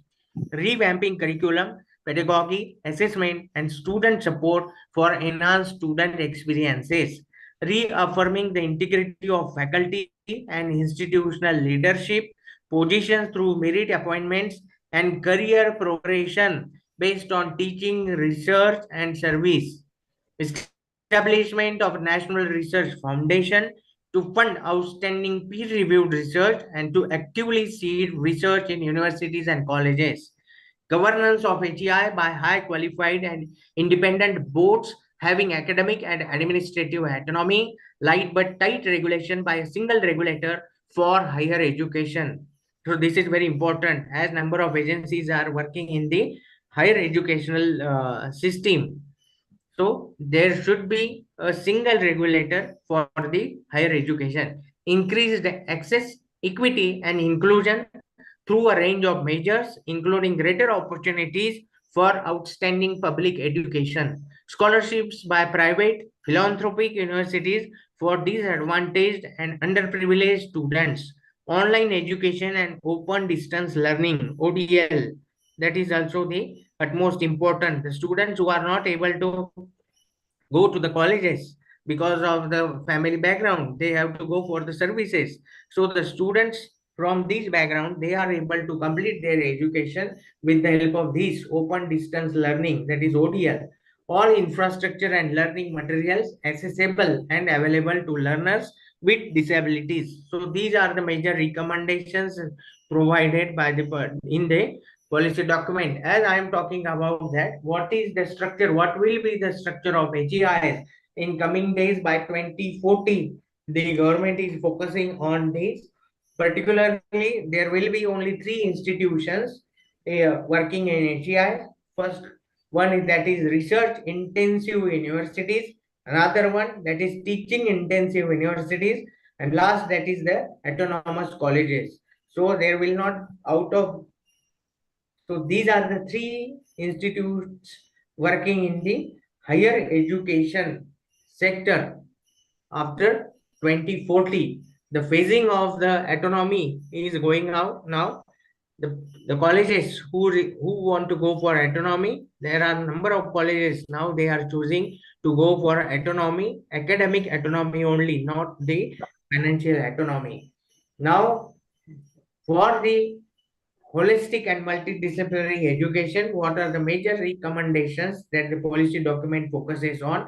That is, we have to start credit-based courses on community engagement and service, environmental education, that is climate change, pollution, waste management, sanitation, conservation of biological diversity, management of biological resources and biodiversity, forest and wildlife conservation, and sustainable development and living. So these are on the community engagement and service based sector, credit based courses that we have to start.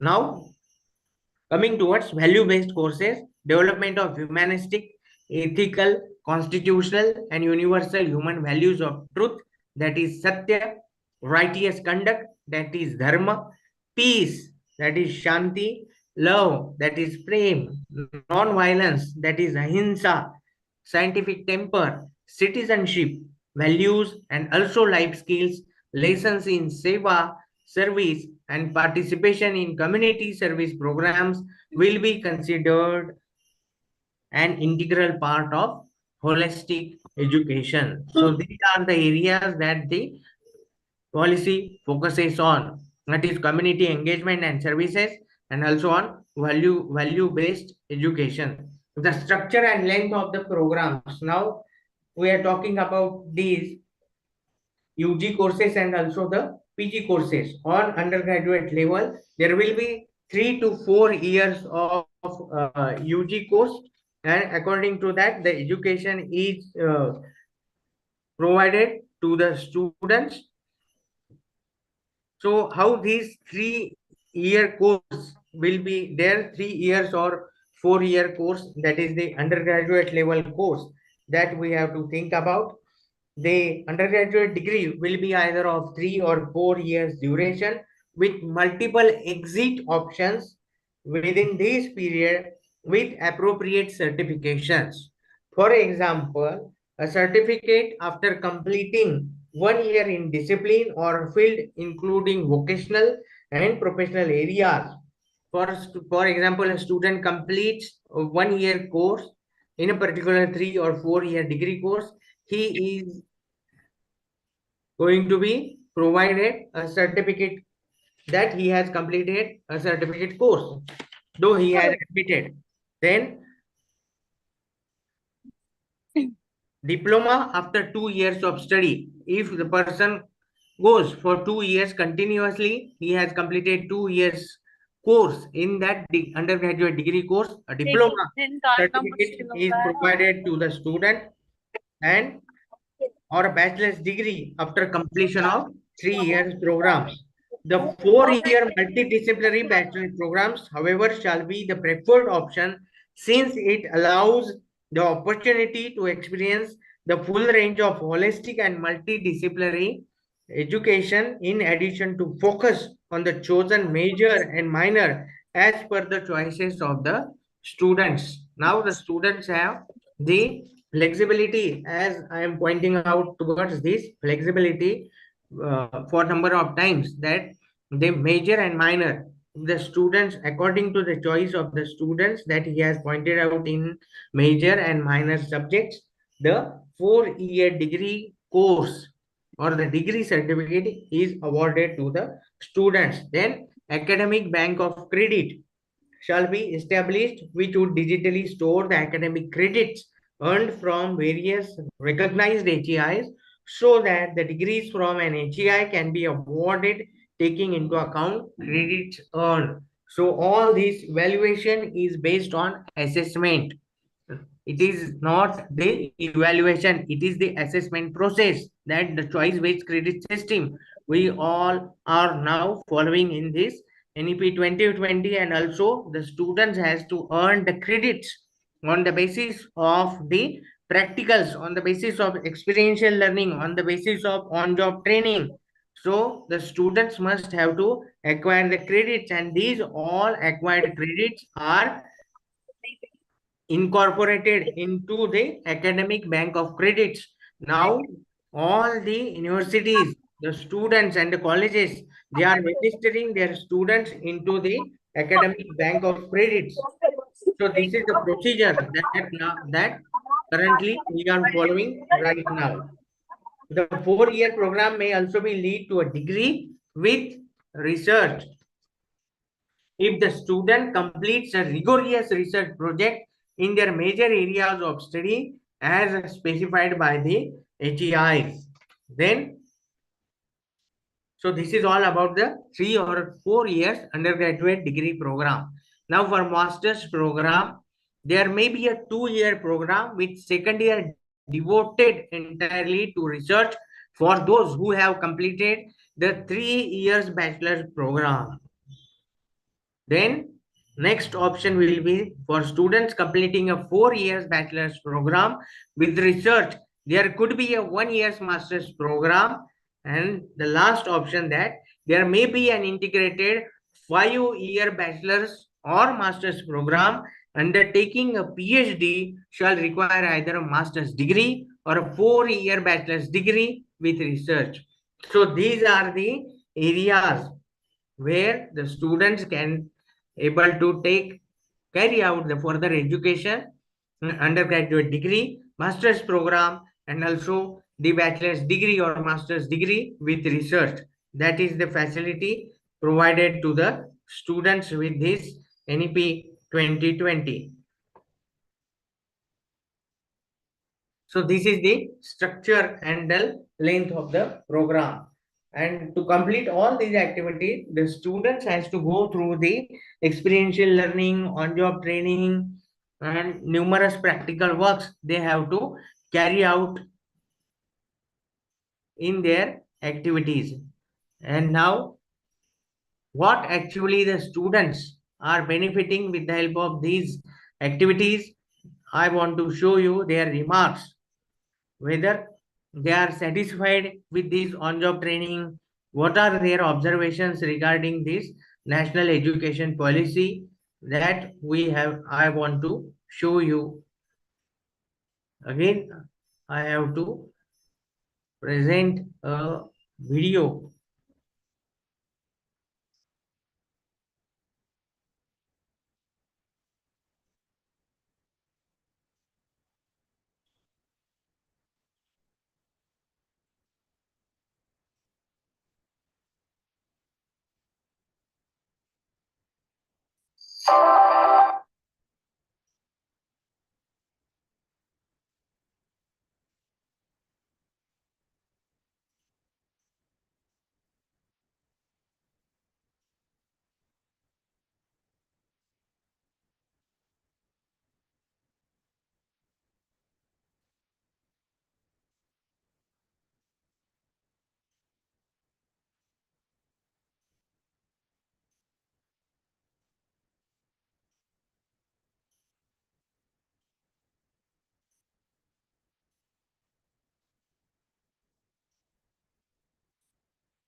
stepping out of your classroom and entering the real world. This is what internships and industrial visits do. They give you a taste of actual work environment where you learn practical skills that textbooks don't teach. You get to work with well-seasoned professionals that act as your mentors, guiding you towards success. It provides you with the experience that your first job requires. Contrasting to what people believe, an internship is not a job. It is a taste of corporate life. It is a taste of how you present yourself. It is a taste of how you communicate in a team, how you work together to achieve a goal. जब हम internship पर जाते हैं तो उसका हमें अनुभव प्राप्त होता है। जैसे मैं हूं जो क्या एक शिक्षक बनने की जो इंटर्नशिप है उसके लिए बीएड कर रहा हूं, तो क्या होता है जब इंटर्नशिप में जाते हैं तो हमें वो सारे अनुभव प्राप्त होते हैं जो हमें भावी जीवन में आवश्यक है। With the experience on how the actual work takes place, it helps students in deciding the field they want to specialize and pursue after they graduate. This internship helps us to get hands-on experience on real-life problems and challenges which are faced by the industry. And also it gives us a chance to apply our knowledges which we get through the academics to tackle those problems in a most efficient way. This internship also helps us to get soft skills, some soft skills also such as problem solving skills, critical thinking skills and time management skills. The most important thing we should learn through the internship is the networking. We meet different types of people from the different industry who are the expert in their field and we learn from their experiences. We had internship previously. It had enabled me to understand myself and also upskill myself for the future. Not only this, but it has also helped me explore opportunities that are existing in the market but are not spoken about a lot.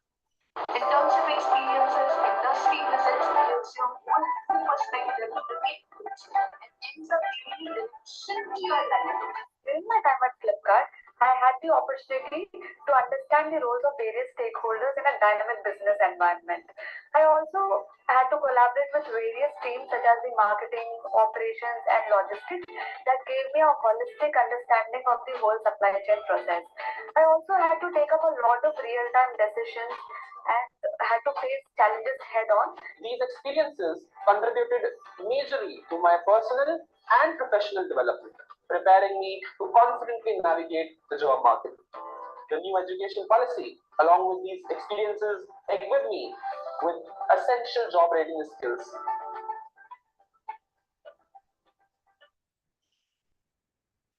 So this video focuses only about the internship and the benefits of internship, how these internships are going to be benefited for the students who are actually taking education. So this is an important video. There are feedbacks about the internship. And now moving towards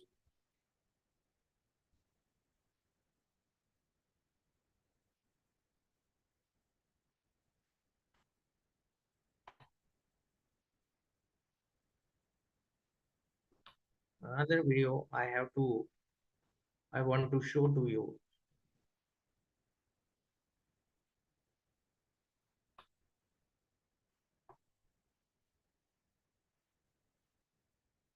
Digital learning, importance of digital learning, how the students are going to be benefited because of the digital learning.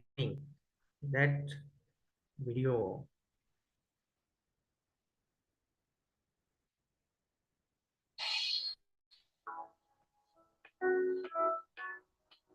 Digital learning through online portals such as SWAM and NPT offers a myriad of benefits. Digital learning is where you learn remotely through an online portal.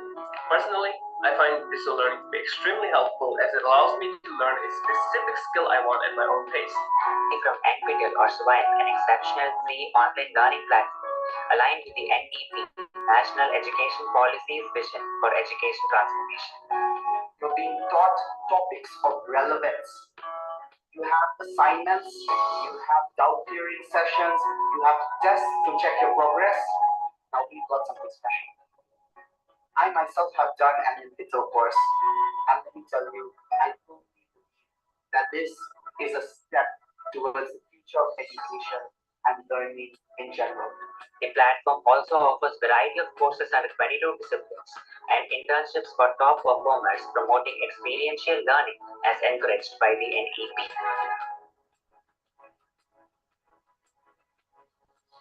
The online courses have allowed me to utilize my free time for career advancement, and the flexible timing options have given me the opportunity to incorporate these courses seamlessly into my routine according to my own. Latest advantage of digital learning. I can access a wide range of courses anytime, anywhere. This flexibility has allowed me to pursue my educational goals at my own pace and confidence. Particularly beneficial for someone who lives in remote areas. The Swayam Prabha DTH channel made it possible for the students from rural areas to learn new concepts without any access to internet. One of the main benefits of Swayam is its cost effectiveness. You don't have to pay a much fee for registration. You have to pay a nominal fee after the completion of courses and exams. It is affordable, which makes less impact on the student budget. Like NPTEL does not take money until you have to give the exam. Online courses are also cost effective. It can save you money from travel and accommodations. And as of NPTEL and Swayam, there is no cost of learning here. These platforms offer a wide range of courses from top educational institutions, allowing students to access high quality lectures and study materials anytime, anywhere. It provides very diversified courses so we can select what interest we have in. Additionally, interactive features like quizzes and discussion forums promote active engagement, enhancing understanding and knowledge retention.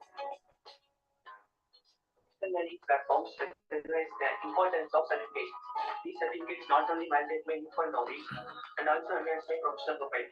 I can enhance knowledge and skills on certificates from IITs that can boost my resume and career prospects.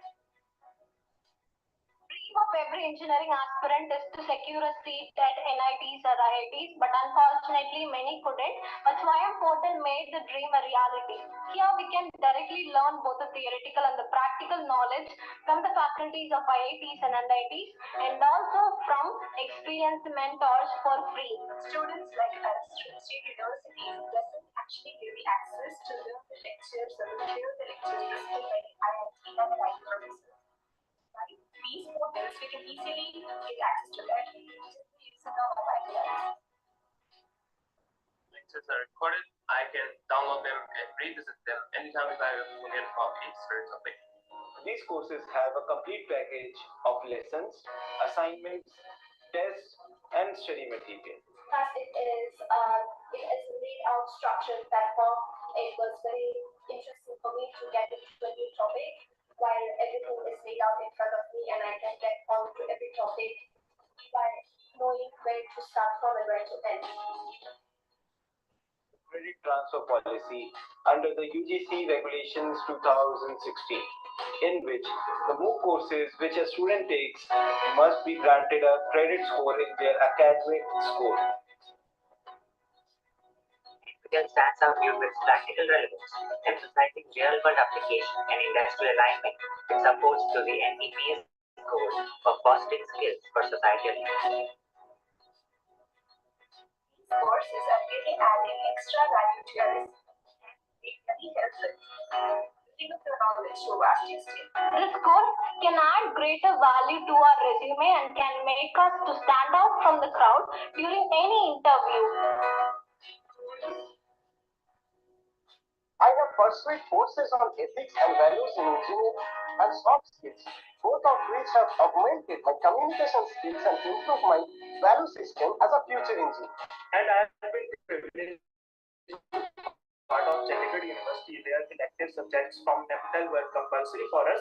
Though the subjects that I choose were something that was compulsory, but I thoroughly enjoyed the reading process of it. It is very easy, it is easier to comprehend, it is not very complex, and in fact, it provides you the deeper understanding about the subject itself. Talking of myself, I always have a dream for entrepreneurship, but I lack in knowledge and skills. But through NPTEL, and Swayam, I got the chance to learn from best faculty in India and certified in entrepreneurship from IIT Madras, making it more easy for me to understand various fields. I took the Python for data science course from NEP because I wanted to learn about code, as well as learn about the data structures that are used in Python for data science. And I watched the recorded lectures whenever I wanted to and whenever I was free in my own pace. And now I know about the main concepts. Overall, I think digital learning is a great way to learn new skills and advance your education. And it's flexible, convenient, and affordable. If you're looking for a way to improve your skills, I highly recommend checking out online learning platforms like Swayam or NEP.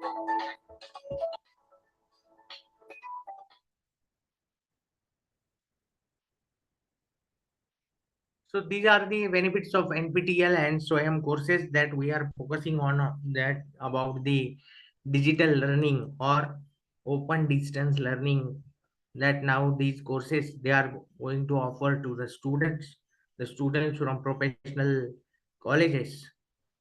They are going to take education from these NPTEL courses like soft skill development and all other courses, where the students they have to upgrade their skills. According to that, they are going to seek admissions to the courses, and now it is going to be adding a more fuel to the resume to stand out a unique position in the race of this employment.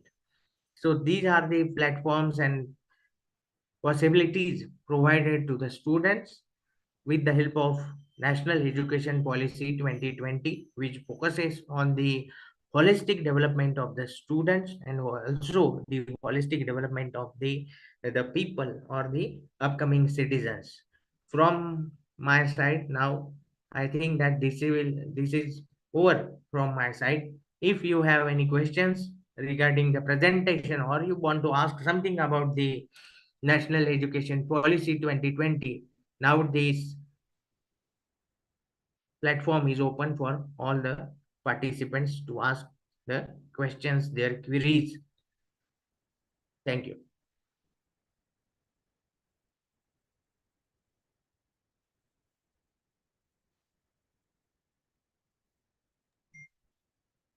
Participants, you can unmute themselves.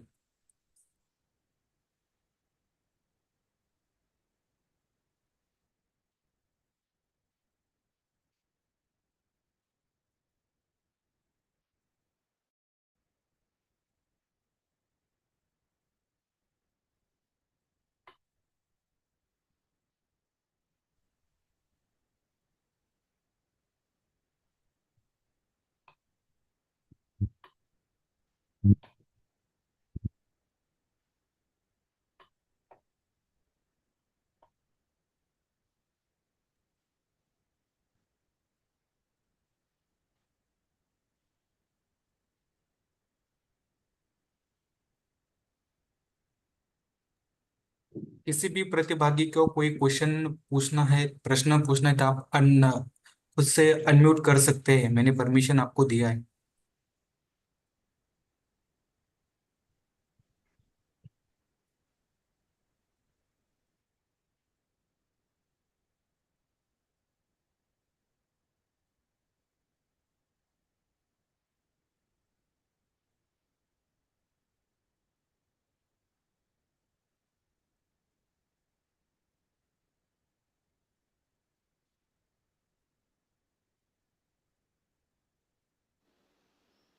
Very good afternoon, sir. Can you hear me? Yeah, please tell me. All right, sir. So my to you is that how the policies of NEP are helping in the organic and holistic development of the learners.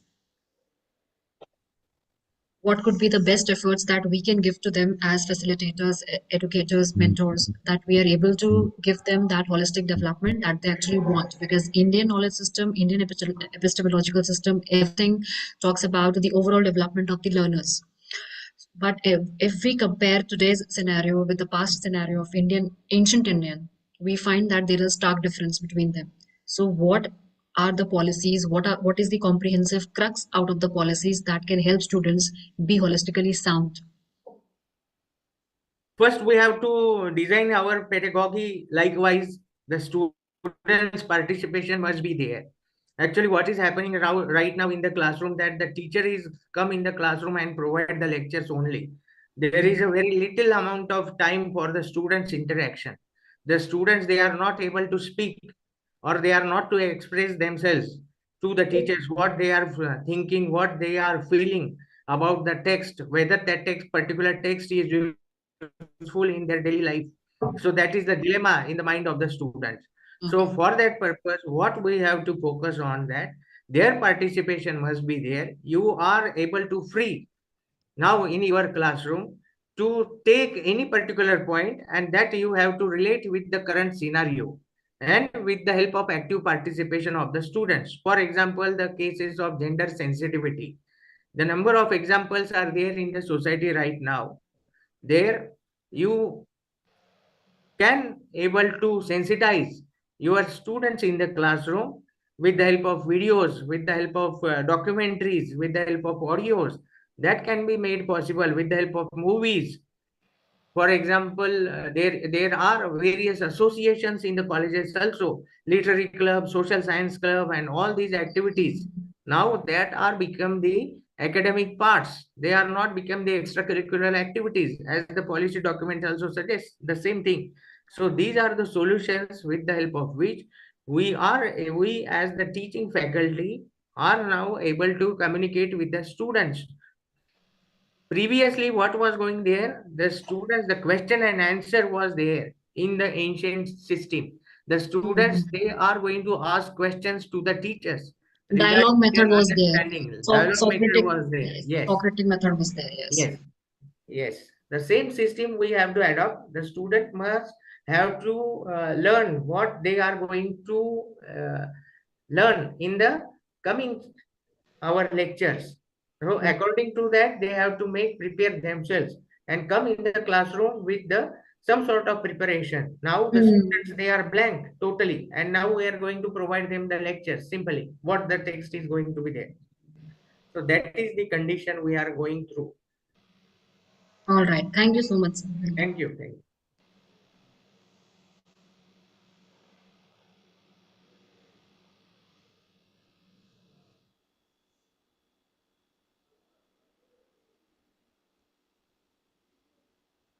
Anyone who want to ask something? Any query regarding on-job trainings?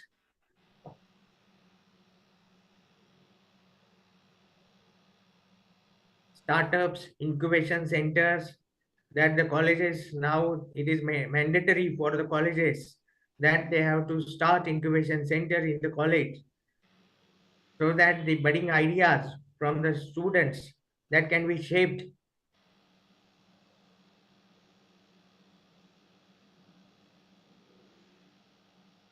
So these are the important aspects that we have to consider.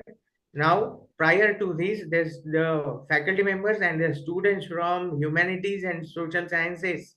They were not able to go for these type of trainings. Only the professional engineering students, they have the facility, that they have the project works, the practical works they are engaged in.